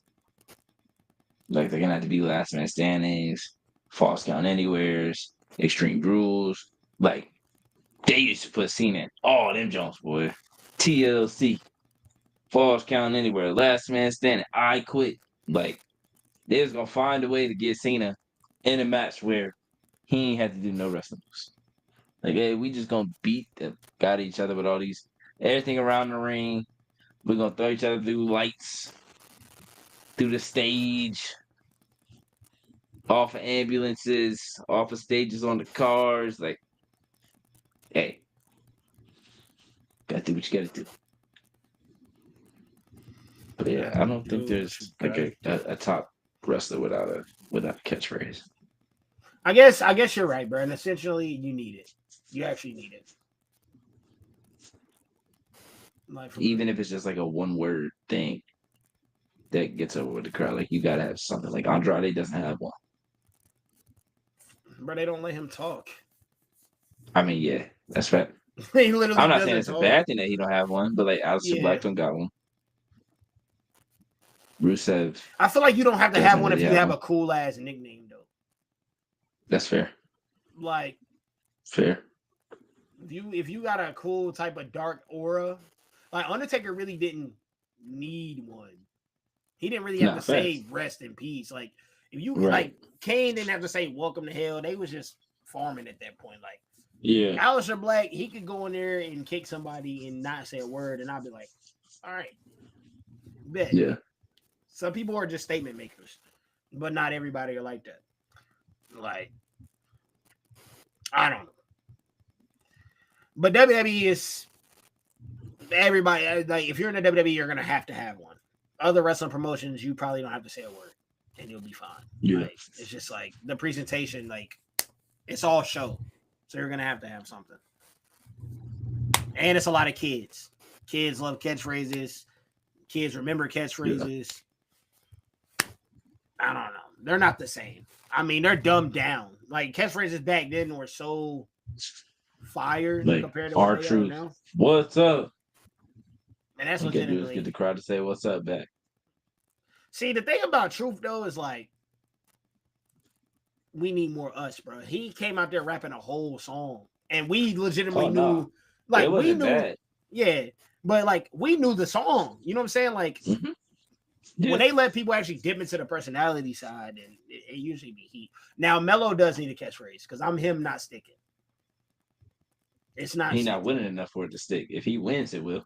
It definitely would. I wasn't. guarantee you it'd be a bunch of foam fingers in there with that him on it. Listen, it was clicking in NXT. I was definitely spamming that. But then again, at the time when people were saying him and stuff, And that Mello was don't very miss. relevant. That's his trick. That's his. Oh yeah, that is true. Mello don't miss. Yeah, because we do be clowning on that. Because if he's a good guy, there's no way he can't get over to the point where the crowd is saying Mello don't miss with him. True. Yeah, So, you're right. It's just easy heel. It's just more presentation than anything. Because like, but what is he missing presentation wise, bro? Like his entrance is good. I like his song. No, it's when I say presentation, I mean how they present him, not how he presents himself. Right. I'm just thinking of what he can do to add to his own aura and stakes. Like, I really don't know what he could. Honestly, bro, he might need to take the cornrows out or the little braid he got. He might need to just let his hair grow out or something, bro. I don't know, bro. Change something to catch somebody's eye to be like, yeah, Mello at least changed his hair this week. Something. He got to start creating his own buzz. So like when he not on TV, then he go on Twitter, then he like, I'm hungry. It's like, bro, we ain't trying to hear that shit. Like, do something else.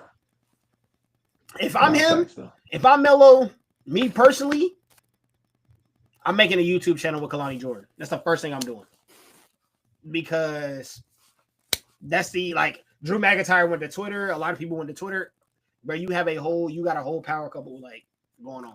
You might as well just let people see that. Because Bianca and Montez went out and got a show. Trick do it. They got a YouTube channel?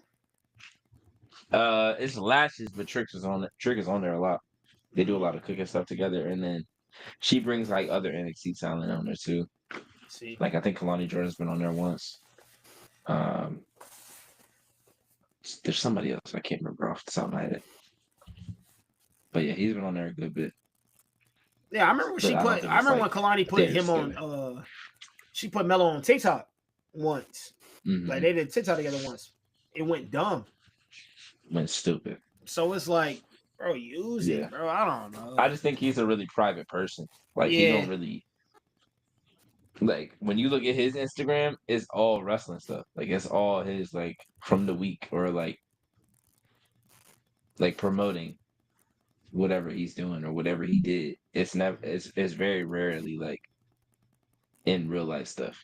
Right. And I feel like maybe that is something that he can do more. Is like just venture out and show people like who he actually is outside the ring. because in today's age, that's really important. It is. Like people don't really like make it seem like that. Like guys like Roman, it's okay because he's been doing it for so long that like we know he's just a private guy, but like we But know even enough about him now. There's been but enough even still, bro, documentaries and such. Roman still does TikTok. Roman still Yeah, tweets occasionally. yeah, Like yeah. Roman's TikTok is actually fire. Like whenever he's there and Mhm. like he'll be backstage doing mini Yeah, promos or whatever. So it's like, bro, he's giving yeah, us something. If he can yeah, give us a little outside content, I know yeah, you can. You know what I'm saying? Brother talking about he got yeah. 5 kids and all that. So if he giving me content, Mello, you gonna Like get some content. I'm confident in Trick because Trick does things outside that I feel like is gonna force them to put him on TV. Right. Like he'll be quick to make a rap song, like a diss song on people that's not putting him on TV or something like that. Like, oh, you know, they don't want to put me on TV because they know I'm better than they top guys. Da, da, da, da. And Yeah. it might stick with some people. It might stick with the crowd. It might get him over more, and then he might get on TV that way. Like you just never know what can get you on TV and what can get you that spot. And then once you get that spot, you just don't let go of it. Right. He's really traditional. That's just what it feels like. He's trying to do Yeah, it the traditional route of just yeah, pause, but grinding his way hmm to the top. And like, yep. I feel you, but it's Trying to just Nipsey like, hustle that jump. yeah, but it's like, bro, we don't. I mean, you're only 30, which is good, but bro, next thing Right. you know, You gonna be you just gotta 33, you 34. just gotta look at your surroundings, bro. Like, and that's Yeah. one thing. Like, I'm gonna go back to this a little bit, and I know this is a long episode, but y'all, I've been going, so fuck it. But um, that's the reason why I sided with Swerve, bro. When he's talking about Booker T, because it's like, bro, like, Yeah. how long are you gonna let them just trample us, bro, without you want Right. to do something about it? And that's just my problem with the new age. Like, even us, bro, me, you, like, bro, even we probably settle sometimes in everyday life or put up with some BS in everyday life just because we feel like we have to. But, Yeah. bro, like, our ancestors and all that, but they didn't lay their life down for us to be doing this shit. That's just how I feel. So it's like I be It's a getting mad fact. at him because it's like, bro, we see Yes. you getting done wrong. Do you not see this shit? So it's Yeah. a hard situation to be in, and I just want y'all to know, me and Reek ain't political people, bro. We just call it how we see it, and it's sad. It be sad. So maybe he'll figure it out. Maybe not. I hope so. But I'm proud of Trick though. I mean, I'm glad Trick is still floating. Like, I mean, I don't think they threw him out to the wolves by sending him to TNA, but essentially, like, bro, that could have went very bad for him if he didn't, you know what I'm saying, Yeah. live up to expectation on that side. So Yeah. I don't know, man. I just hope something changes and within WWE because I don't know. Top guys are older. Top guys being older results in more injuries, which we see all the time now. More injuries means random stories, and random stories be incomplete because y'all don't use the younger talent. So I don't be understanding, bro. Like I just hope something changes, and that's why I'm hoping when we're talking about handing the keys, I'm hoping somebody just be like, all right, bro, look, this is. I mean, Braun kind of doing it, but Braun is kind of being handed the shit. I'm not gonna lie. Like he has he has a little nepotism. I mean, he's an amazing athlete. You know what I'm saying? Amazing athlete. He's an amazing talent, Yeah. of course. But come But on, there's bro. definitely nepotism. Same thing with Randy Orton, Right? Like Cody it's the exact Rhodes, same thing I tweeted, bro. Charlotte Like Flair. you drafted this man first, and one's in catering, and one is with a promo battle with Roman Reigns on Monday Night Raw on Netflix. Yep. And that promo that he cut wasn't very good. I'll be honest with you. They was glazing it. I didn't get to see it, but they was glazing. They was saying he had. I don't think Braun did that good. I don't think so? Braun did that good in my opinion. So how did you feel about the Roman promo at that point? Like what was Roman's was cool, but it felt like he was just like you like to say he was just farming. Like he never really said much. Like he just kept throwing like really random shots at him, not random, but he just kept throwing shots at Paul Heyman, like calling him an a-hole. And I'm like, how many times you could keep calling him the same thing over and over again?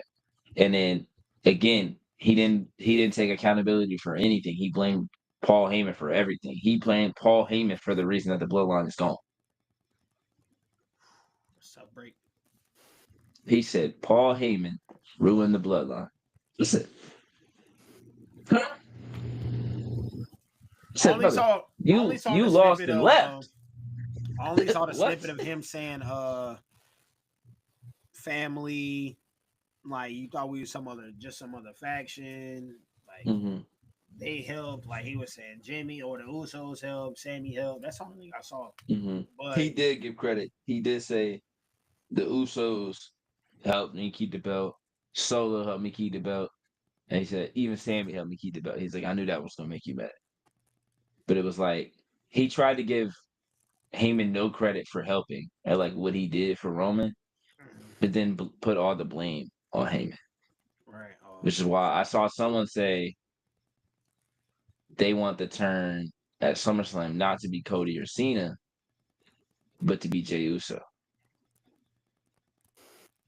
on Roman Yes. because he never officially apologized. See, but at the same time, like out of all of them, though, he's given Jay the most. I would say. He hasn't given anybody anything, so I guess technically, but Right. he hasn't apologized to anybody. He hasn't taken accountability for anything. So what And would that look anytime like? he comes back, whenever he comes back, Jimmy's helping him, Jay's helping him, Sammy's helping him. He don't come and help them. Bro, what would that be like though? If Jay What turned, would be that? like if Jay turned and something like, what do you do with Jay? Because it ain't like he can just go along with Seth and Paul, like unless Nah, you just run it with Roman and Jay. and Jay lose off his fresh heel turn, No, or no. you Jay let gotta win Jay that take shit. off. Okay, Yeah, that makes Jay sense. gotta win that shit. I'm with it. I'm with it. Jay gotta win. We gotta do the call back to the beginning. I don't want to say I quit, but you gotta do something of that nature so that Roman can understand, okay, the reason that we're back here is because what I did in the beginning and what I did throughout. And then at the end, I didn't take accountability. I didn't realize what I did to everybody else. All so that I could have the power, felt like I had the power of keeping the family together. But So at the with same Jay, time, you're dividing the family. He divided the family in 3 different parts. but would Jay turn full blown heel, or would he be an anti-hero in a sense? He'd probably be more of an anti-hero because I doubt that they would start booing him seriously. But I still think there would be some boos because Roman is still really over. Yeah, But I Roman think got it up would be on more that like a road. Becky Lynch 2019 type of thing or 2018 type of thing. Okay, your own entity. Like, I'm just Jay. yes. Yep. I could go. I could Like crash might even out. take the Or Uso off. Just Jay. Don't even say Jay Uso. I'm just Jay. I mean, if it's the That actually song, wouldn't be that bad, but they wouldn't do it. I'll say if it's the It's song. too much money with Jay Uso, but Yeah, bro. it would. Yeah, Man, it would listen, fit. y'all. There was so many Yeet shirts at City Field. I said, yo, this is crazy. Like, That's the only reason they probably wouldn't do it. yeah, bro. I think the Because top they merch. don't even want to pull the trigger on Cody. So they definitely not gonna pull the trigger on Jay. But see, the thing about that is, bro, like with the Cody shit, bro, like I said, this is the perfect time. You can get away with it. Roman is a face. You can turn Cena back face for the time being. You got perfect amount of time to get away with it, bro, until everybody's settled, like until everybody's like, okay, Cody's healed. That's fine. We can deal with that. Mm-hmm. If you would have done it a couple months ago or before Cena announced a retirement tour, no, you couldn't have done it. But now, bro, it's fine. That's cool. Yeah. Shit, I mean, Karrion Kross there getting hella merch, so I mean, still got Rhea Ripley. There's too many. Bianca. There's too many. Alexa Bliss. It's too many faces. You got Liv Morgan. You got Dawn. Punk. They all sell great merch. Punk should never be a face, bro. In my eyes, like he should have never been a face. He should have came back on timing, bro. Like when he said I didn't come back to make make friends, I came to make money. They should have ran the heel route, and they should have just I think he just I think he just feels like he has to be because he was gone for so long. Like, it's the same Right. with like Edge. Like Edge felt like he had to come back and be a good guy, but his the prime of his career and the peak of his career, he was a bad guy. The same with Randy. Like every time Randy returns, he's a good guy, but it's like the prime and peak of Randy Orton was a bad guy. Same with Triple H. Triple Right. H was a good guy for a good bit, especially when he would return. But the peak and prime of his career, See, bad guy. the thing about Triple H is though, better bad guy, but slightly, bro. I feel like he's very underrated as a face, bro. I love Oh, Triple I H as a agree. face. Like he he's dope. Randy at this point, uh yeah, 09 got it. There's too much. There's too much. There's too much real life added to it for Yeah, him to get booed, honestly. really, because like everyone knows that he almost lost his career. Right. It's the same way with Edge. Like you booed him, but you ain't really booing him because it's like, damn, bro, he lost like 10, 11 years off his That's career. the thing, bro. Like if And Punk Punk's would have been cheered for so long, right, he would still get cheered. but if Punk came back, it would have like first of all the return. He came back and embraced the crowd on the return. So it's like if he would have Mhm. came back in the return and maybe would have came out there and said, "Fuck y'all." Hey man, I feel like we would have a generational heel right now to this day. Like That might have been one of the more weirder moments in wrestling history, though, it definitely would have, but it's like because we'd have been like, would have been like, did he damn, like, just? but it's like, damn. And then it's like, if they would have played into the angle of like, if Seth would have been talking the way he was talking, and if Punk Mm-hmm, would have been like, felt like the fans agreed with what Seth was saying, I felt like, mm-hmm, damn, it would have been smooth.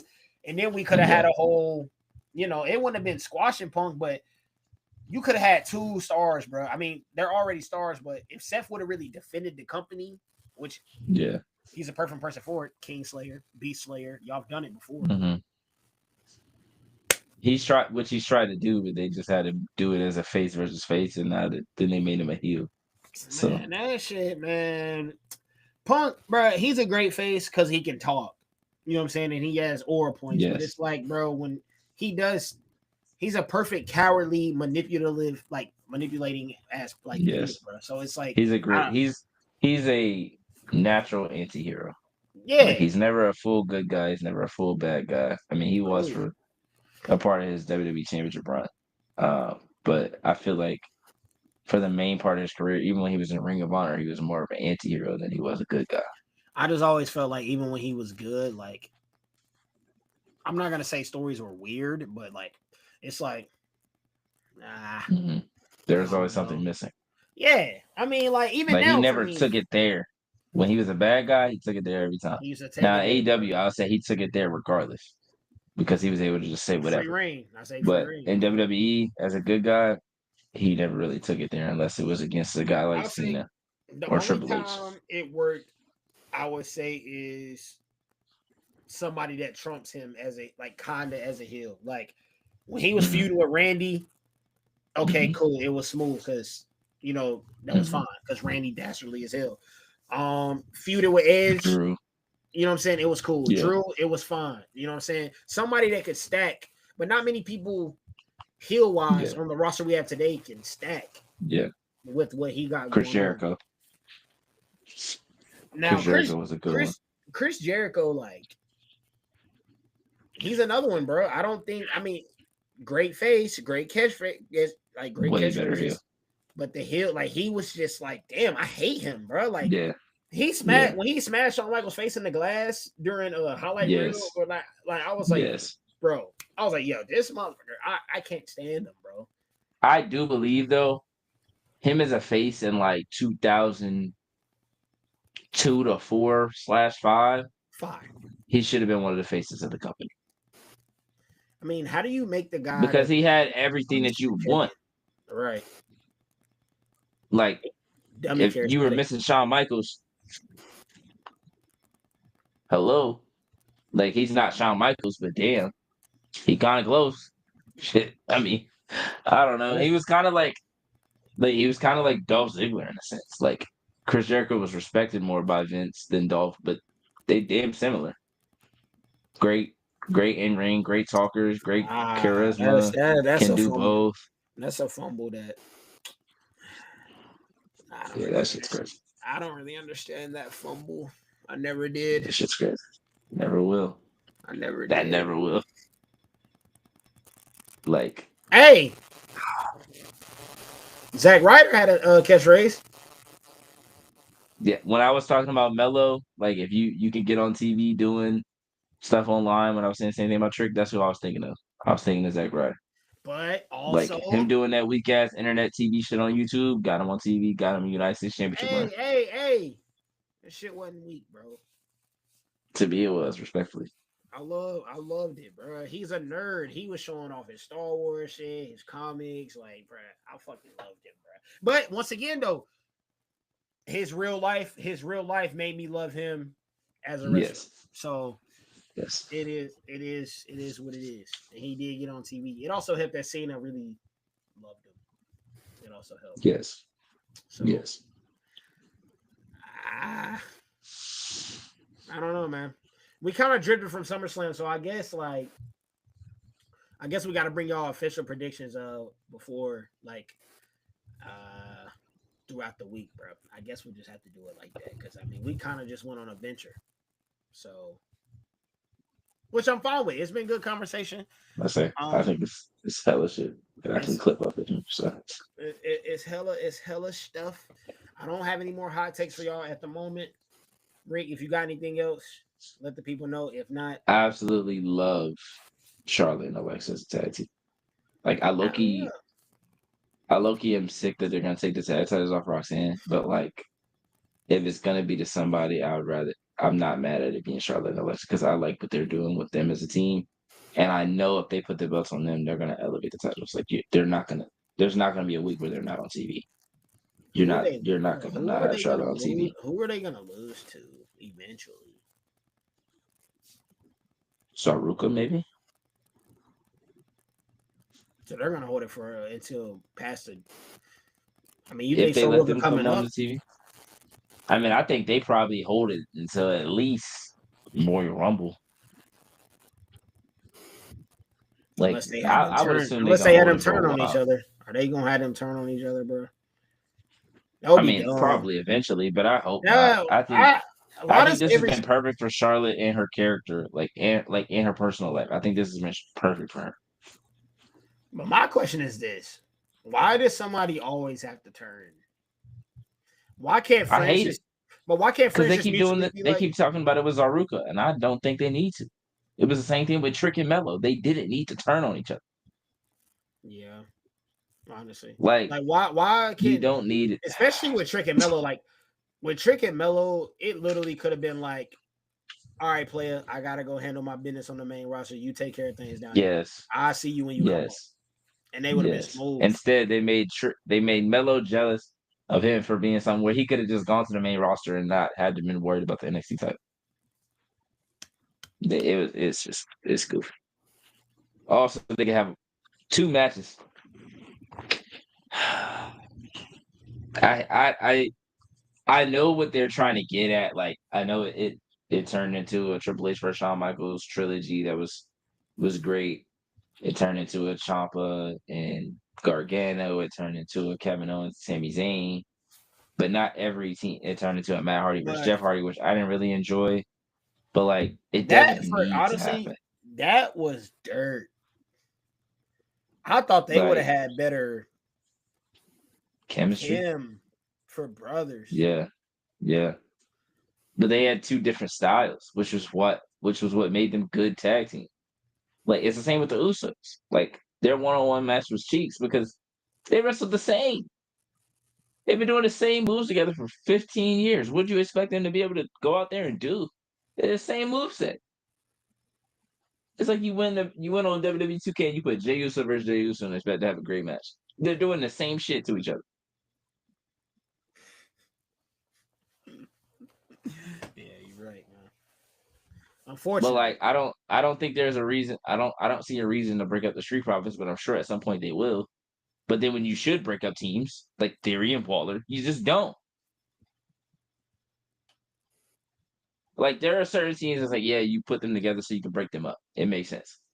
Some teams, like you put them together and it works, you keep them together, like Phoenix and Andrade. You keep them together.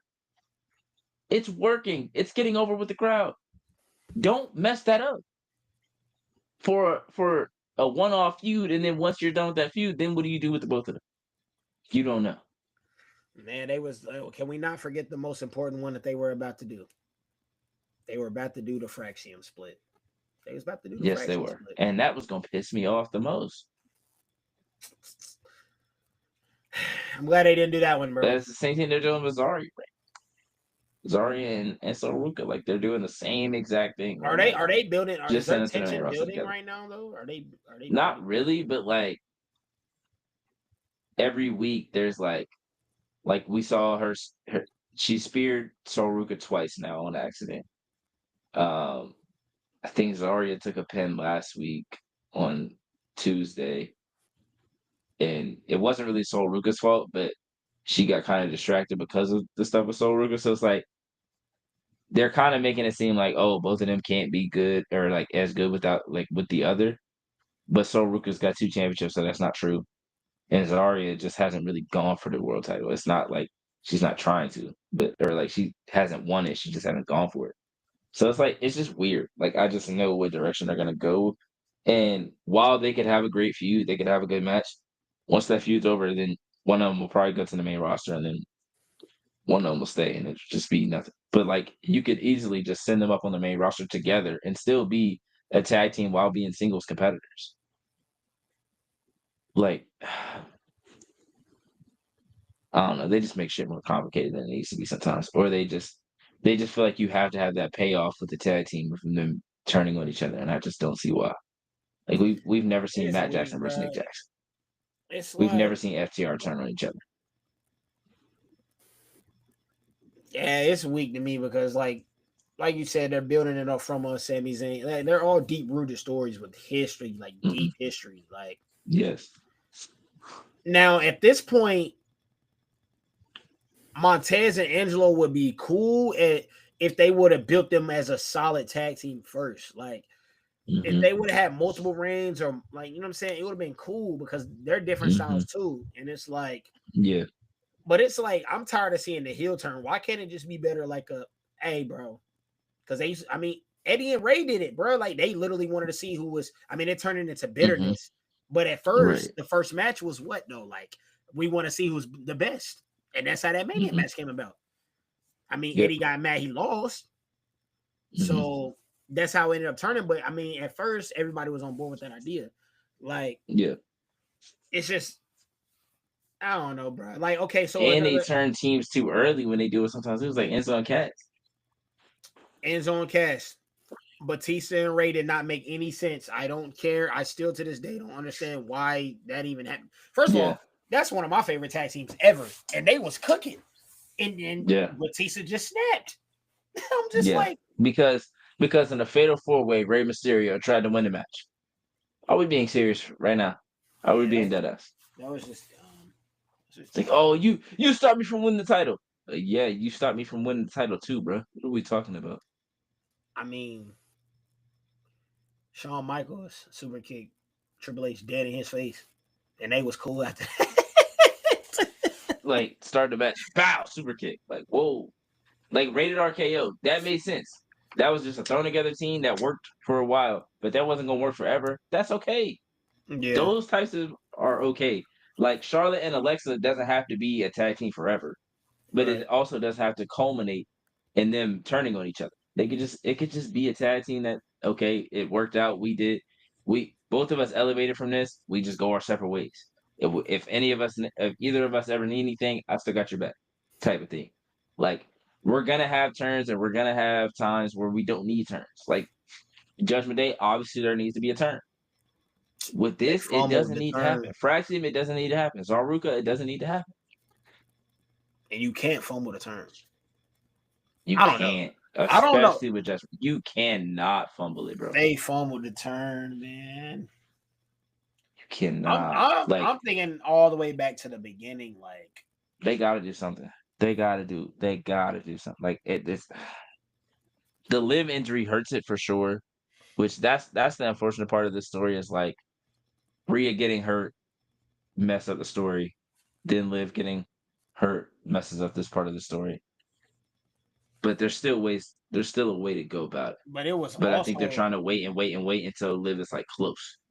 I ain't gonna lie, Rhea getting hurt was a blessing in disguise. Yes, but also no.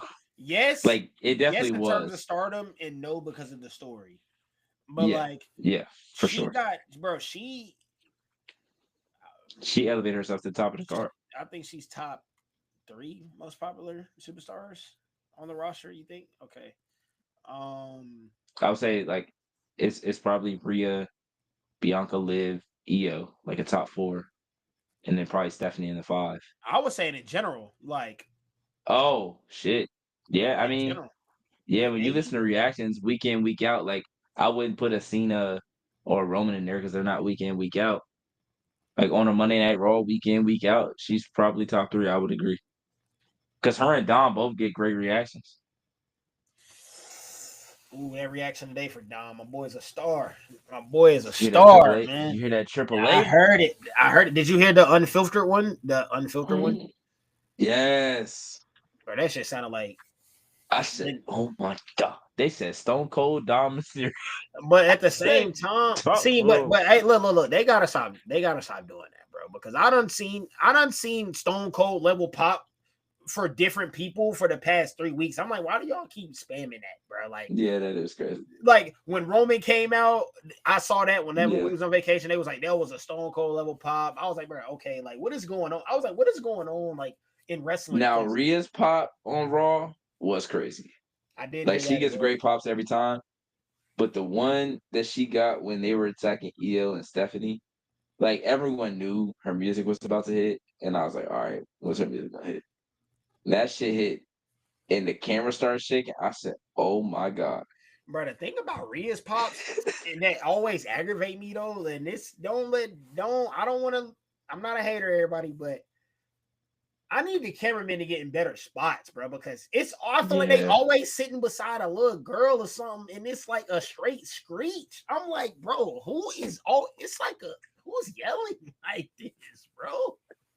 Like, shout out Rhea. I love you, Rhea. Oh man. And I, you know what I'm saying? But I don't know, bro.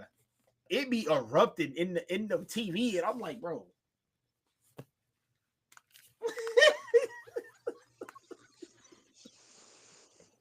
Cause like, damn, bro. Like I get it, bro. And you know, and WWE, listen, we be knowing Rhea coming out because y'all be putting a little sound meter in the bottom left before she get out. We know who it is. Xfinity sound. They only put the Xfinity sound up for only a handful of people, bro. And I be weak. Exactly. Yeah, I'm hoping. I'm curious to see what happens at SummerSlam with Dom and AJ. I wouldn't be surprised if I don't know, like there's some kind of shenanigans. Who is Dom supposed to be facing at the AAA, the Big Show? It's a fatal 4-way. It's Dom, Vikingo, Dragon Lee, and a Grande Americano.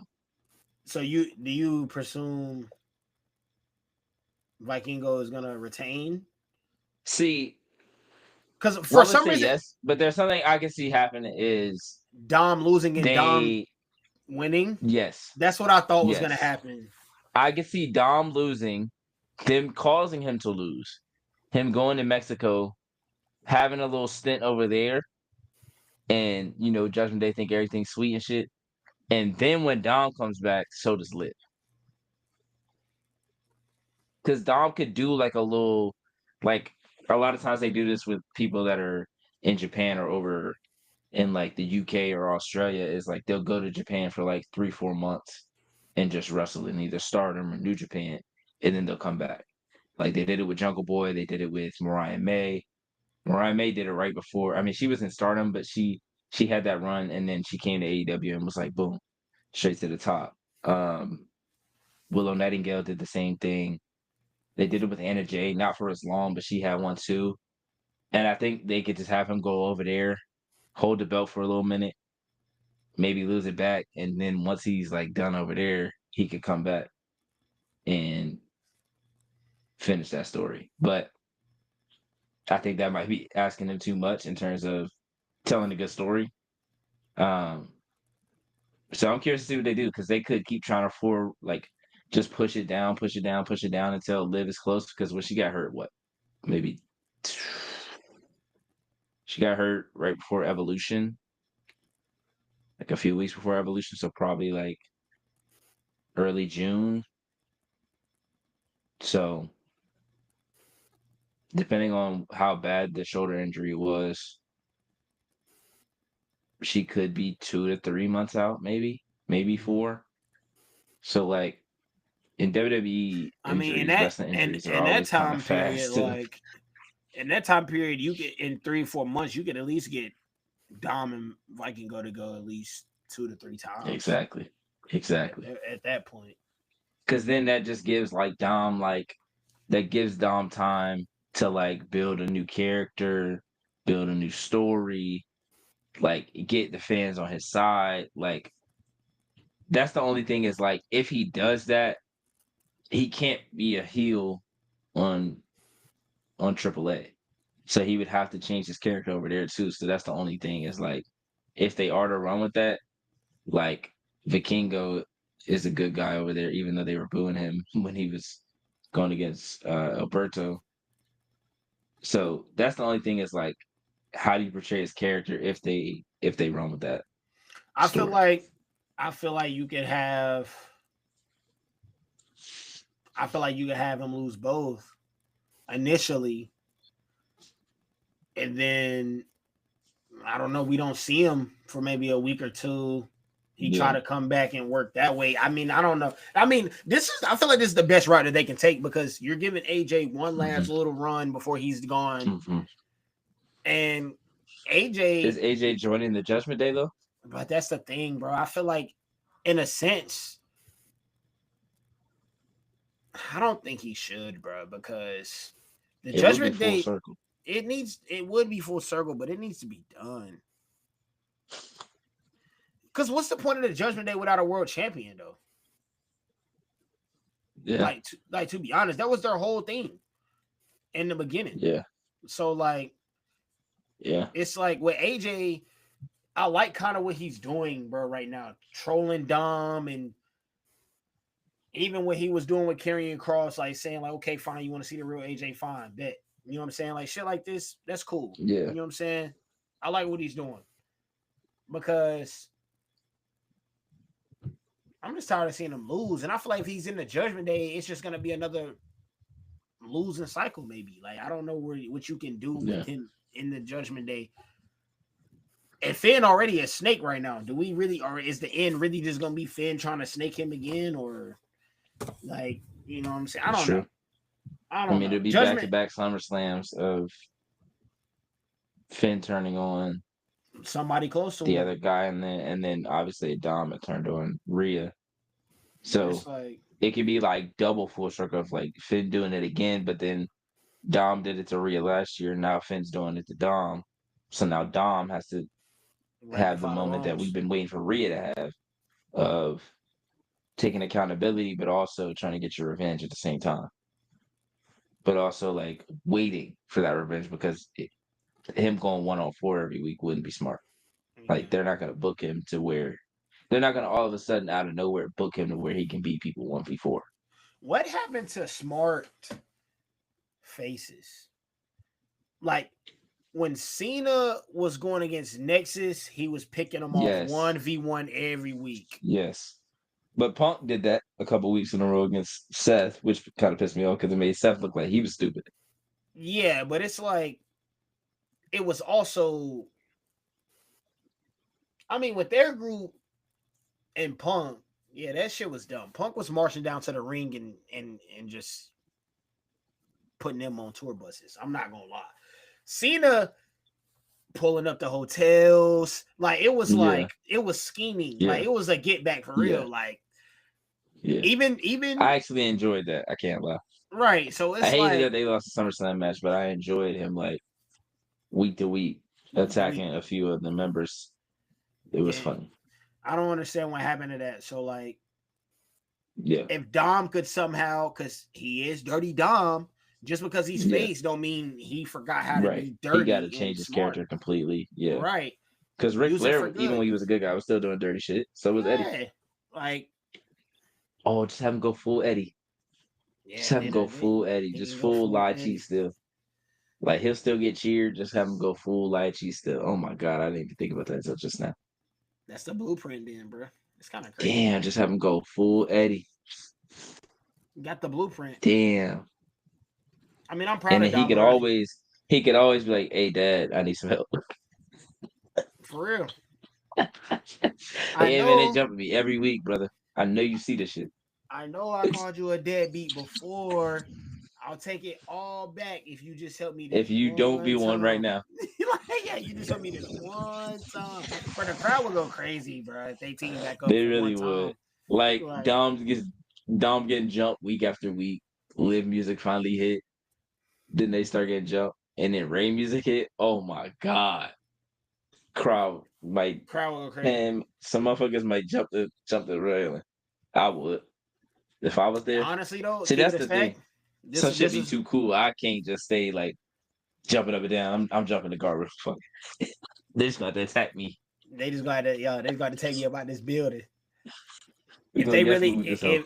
if they was Can't really, take us all. if it was really culture, they would let them do it in AAA. For real. If they was really culture, they would let them do it in AAA. You already let Dom go out there with a Do that shit in Mexico. San Diego jersey on. Yeah, do it in Mexico, bro. I mean, they gotta start showing love. That, bro, I'm still waiting on an Africa event. Like, oh my gosh, that would be amazing. Like, it will be, that would be amazing. all. I mean, fuck it. I don't care if I get hate for this, bro. All African American card. Fuck it. We got an evolution. Can we get an all African American card, bro? Just to see our boys cook one time. Like, yeah, it would be legendary, bro. It will be gas, and I mean, 100%. we might not have enough.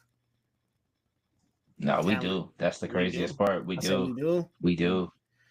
When you count NXT, we 100% do. New Day, Street Profits, Soul, Trick, Mello, Oba.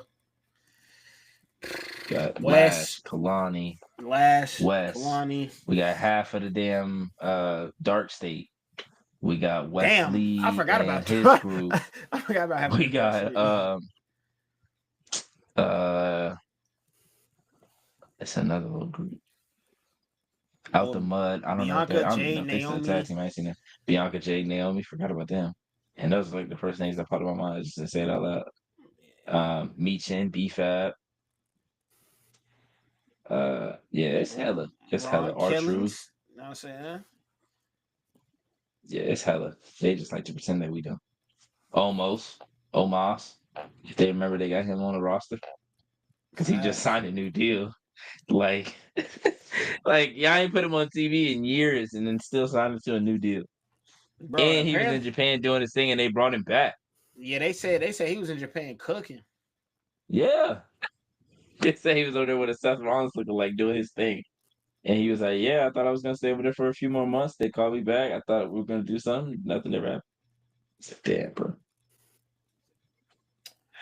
Yeah, I want to say his last match on TV might have been the Brock Lesnar SummerSlam match. Seth? You remember that match with Seth? Yeah, the match with Seth. Yeah, almost had a match with Seth. On Raw. I don't remember that shit at all. Hold on, let me see when that was. I feel like that was one of his last ones. Hold on. Let me see if I can find that. I don't remember that. Never mind. It was because it was at Backlash 2023. Sorry, that was way further than I thought. Yeah.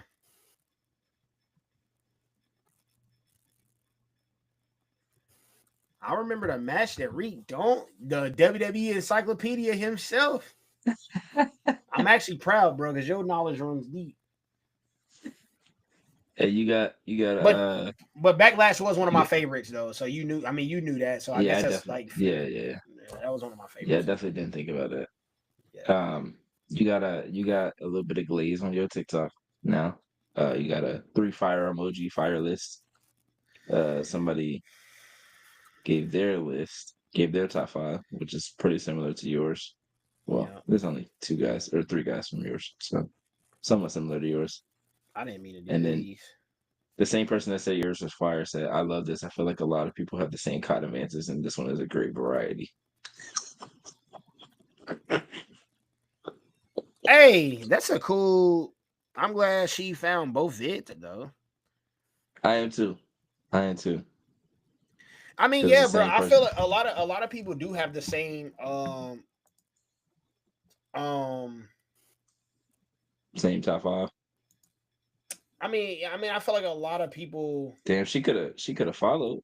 Yeah, bro. It's We crazy. do. She could have she liked and commented on both videos and did not follow. It's crazy work. I feel like yeah, a lot of people our age will have the same top 5 probably. A lot of the times. Yeah. I feel like that's why I say honorable mention, like, because my 5th spot.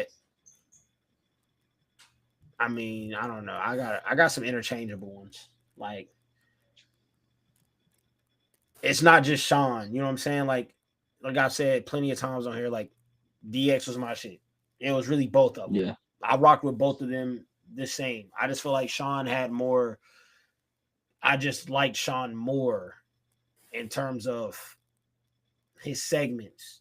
Like when they were in Little People's Court and he's super kicking people down the hallway when Triple H had to go get him back from the cooking in the kitchen. Like That shit was hilarious. you know what I'm saying? It's like Shawn Michaels just had this, like, when I don't know, even whenever they was doing the WWE shop commercials, like for Christmas, and he was doing Yeah. it, like he just, Hornswoggle and shit. yeah, he's funny, bro. And like Triple H is funny, but it's like we seen him be a Sean was mean heel. naturally funny. Right. We seen, and I feel like Yeah. I just seen Triple H be a mean heel. So it's like, Yeah. you just kind of Yeah. lean Like, towards it. So you funny, but yeah, you ain't that funny, nigga. like you still snake my boy. You know what I'm saying? Back in the day, I ain't so forget, I ain't bro. forget. I ain't forget that jump to the back of his neck, bro. I ain't not forget. That's all. So it's like, Which is crazy. He put that jump between the boy's shoulder blades. Devious. straight hell, bro. That's. I feel like the last thing we should do on TikTok is an idea, bro. I mean, we did our fave wrestlers. I feel like we should do tag teams and factions. I feel like we should do for every great co-host, duo, they have their favorite factions, and maybe we could do, if there's 6 that can fit, maybe we can do 3 and 3, and then it can be our pictures in the middle, like stacked, and then our 3s on the side. I don't know. I feel like that'd be a cool idea. Maybe we'd be the first ones to do it. I ain't never heard nobody do it. I haven't seen nobody do that. So maybe it could be our little trend, and then we could tag another small wrestling local pod and then have them do it and then keep it going from there. Who knows? Y'all know we just stay coming up with ideas on this motherfucker, bro. Death boom. They gonna have to snatch that button away from me. How many videos we got out this week? So that means y'all better be tapped in. We got 1, 2, 3, 4, 5, 6, 7, 8, 9, 10, 11, 12. And we got one more coming tomorrow at the very least, which is my number 1 SummerSlam favorite match of all time. I'm ready to see it. Can you guess it, sir? Me? Can I guess your favorite number 1 SummerSlam match of all time? Does it have anything to do with your favorite superstars? Obviously, I would assume. It does. So,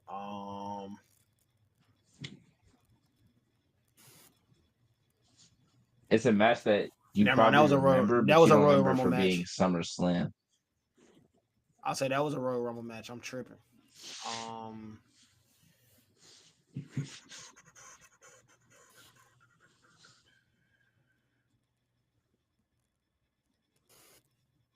Is it Damn.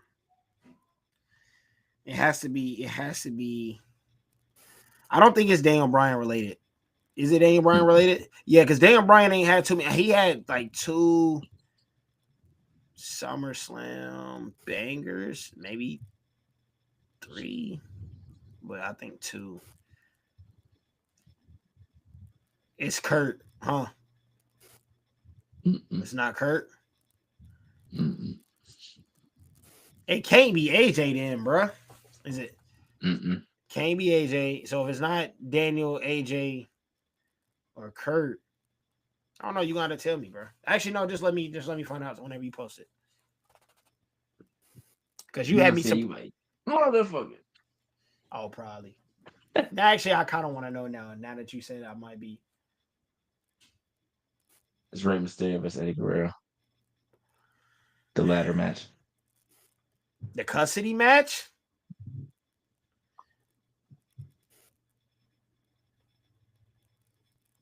You know, Vicky was in that shit. So was my nigga Dom. Hey. There's actually a good, 3 botches in that match, but I do not care because it was Rey Mysterio and it was Eddie Guerrero. And I watched that shit so often as a kid. Bro, did I watched you it back a like couple that years or ago. the Mania match better? Did you like that one or the Mania match better? I think I like the Mania match better. Mania match was heat. Yeah. The custody match was heat too. There's a Brock and Kurt Angle SummerSlam match that I really liked. But I was like, I like Brock and Punk more. I like the Asuka, Charlotte, and Bianca triple threat more. There was another match that I had on the list, but it didn't make the list. Yeah, but then when I was going back to look, I was like, it's not that many. Like, obviously you had 2 of them, like 2 that would have probably been on my list. Yeah, I had some. But I was like, it's not that many great SummerSlam matches that I can recollect off the top of my brain. Like New Day and Usos came to mind immediately. The Triple Threat came to mind immediately. Obviously Daniel Bryan and Cena's came to mind immediately. And then AJ and Cena came to mind. But some of the other ones I was like, what am I thinking? And then I was like, oh, Punk and Brock for sure. That's why Sasha and Charlotte is on mine, because I know some people was probably looking at that sideways, but that was the first time I felt like a women's match was amplified. No, that was a great match. Yeah, it was a great match. It was just short. Result. It's just bad result. It was a bad result. It was a bad result, and it was short. But another one, like I said, the Shawn Michaels Triple H one was fire, but like I said, I only like that one because it led to something bigger. And yeah. Other than that, I don't think I texted you, but Batista and JBL had a fire SummerSlam match. Yeah. Maybe was it it might have been 05, but a part of me want to say 06, but it probably was, knowing me, it was probably around 05. But it was a no holds barred match. I do remember it was probably 6, just because 05, I think Batista was still on Raw and Cena was still on SmackDown. So it was probably 6. Because when Cena went to Raw. No, JBL. Did I say No. JBL. No, I know. But I'll say I'm tripping. I'll say I don't know if I said Cena. Was it for the world title? When it was JBL and was it for Big Gold? When it was JBL and Batista at SummerSlam? Yes, Big Gold. Yeah, so that's probably 2006 then. Because JBL and Cena was probably. Was it for the damn? Let me see. Cena might have been, or JBL might have been Cena's last SmackDown feud before he got drafted to Raw. Okay, so it was August 21st, 05. But his match with Batista versus JBL. Yeah, but he had one in 06 with Booker in 06. Oh, okay. At SummerSlam. And then 07 was that Booker and Triple H, or was that 08? I think 07 was Booker and Triple H, because Triple H came back from an injury. 08 we had Cena and Batista. It wasn't a championship match. They was just on Raw, and then they had one.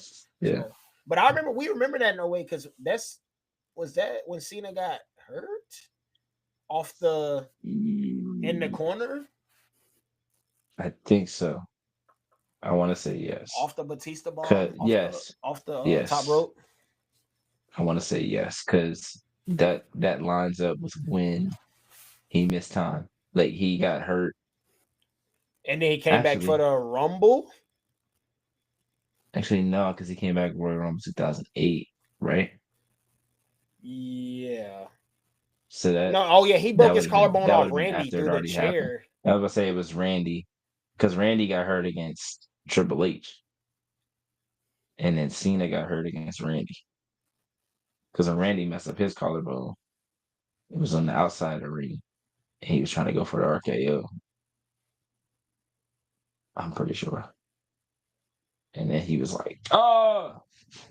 And you can see, like, yeah, he's cooked. And Triple H was like, "You can take this pedigree, brother. Crazy word. On your Show must go on." I will say, I can't wait. I might watch this thing like Tuesday and finish the whole thing. I can't wait for the WWE behind the scenes, like the writing room and all that thing on Netflix. Cannot wait, brother. I'm so excited for that. Well, how about we watch it? How about we watch episode 1? Because we can't watch it on here, I feel like, obviously, but yeah. How about we do a review? Episodes. Fuck it. More content. Let's do it. I mean, I'll be locked in Tuesday. I'm pretty sure I'll watch at least episode 1 or 2. Maybe we could do like, are they dropping it in full? And how many episodes is it? That's a great question. Let me see. Let's say if there's 8 episodes, maybe we can watch 2 and then review 1 and 2, and then 2 and 4, and then 4 and 6, and then 6 and 8. So it should take us at least So docuseries premiering on July 29th. So this like access with all episodes likely released simultaneously for a binge watching experience. So it should be coming out all at the same time, but it doesn't say how many episodes are here.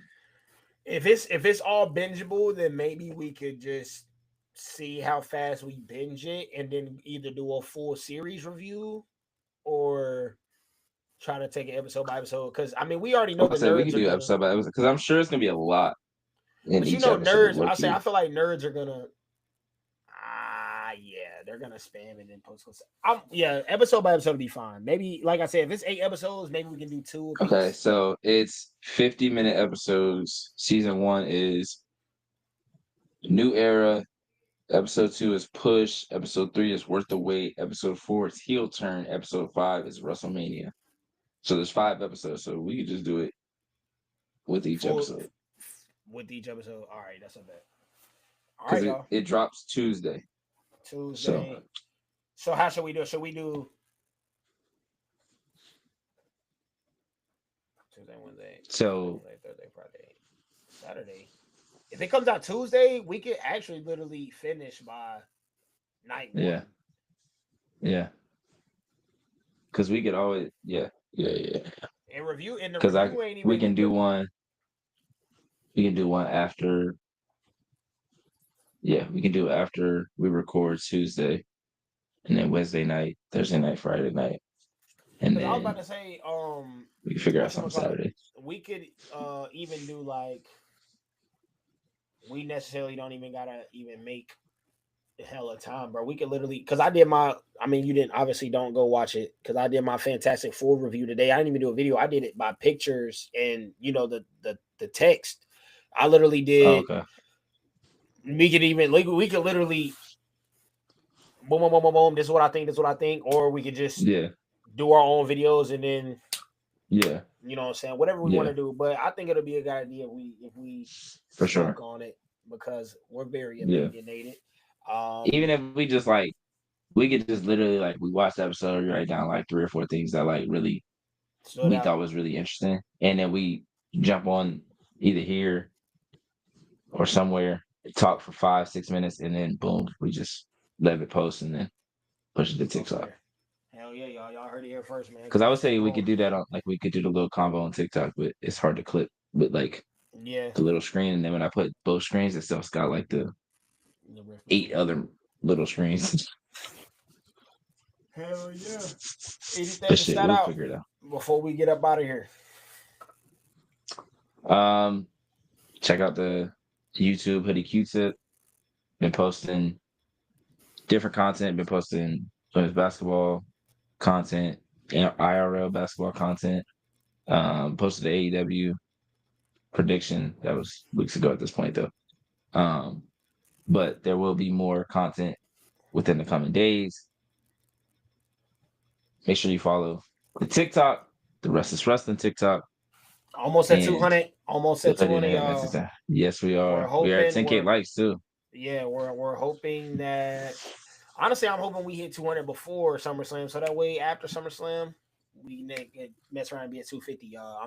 Come on now. That's like I said, we don't reach for the stars. Come on now. We're just looking to keep going. Come on now. That's it. The boy TikTok almost at 200 too. Come on now. Talk to him. Hey, like finally start posting. See what happens. Finally started posting. Listen, y'all. Before y'all go, I want to do something real quick. I want y'all to join me on this new journey.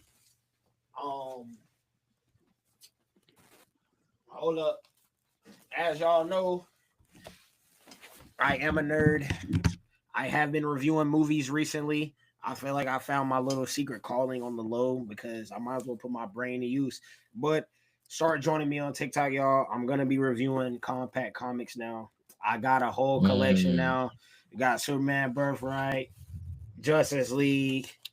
We got Marvels, Superman 1. I got more. I got Batman. I got Black Panther. I can't wait to review Black Panther with y'all because that story is actually about Wakanda turning against T'Challa as a king, and he is going to have to try to reclaim Wakanda. But that's not the one I'm excited the most about. I'm going to be back and show y'all this.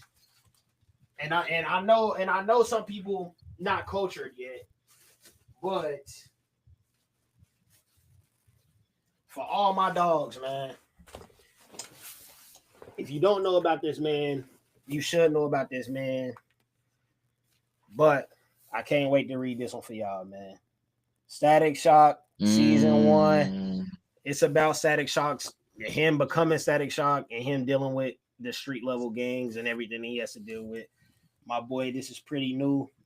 Y'all gotta learn about Static Shock, bro. Static Shock is one of the most iconic teenage black heroes you'll ever meet, and that show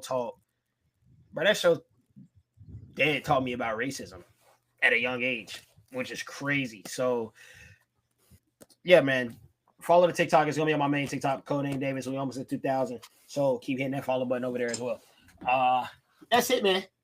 But, rain, sleet, or snow, Restless Wrestling ready to go. We didn't even mess it up that time. That's how y'all know I've been locked and ready to be back.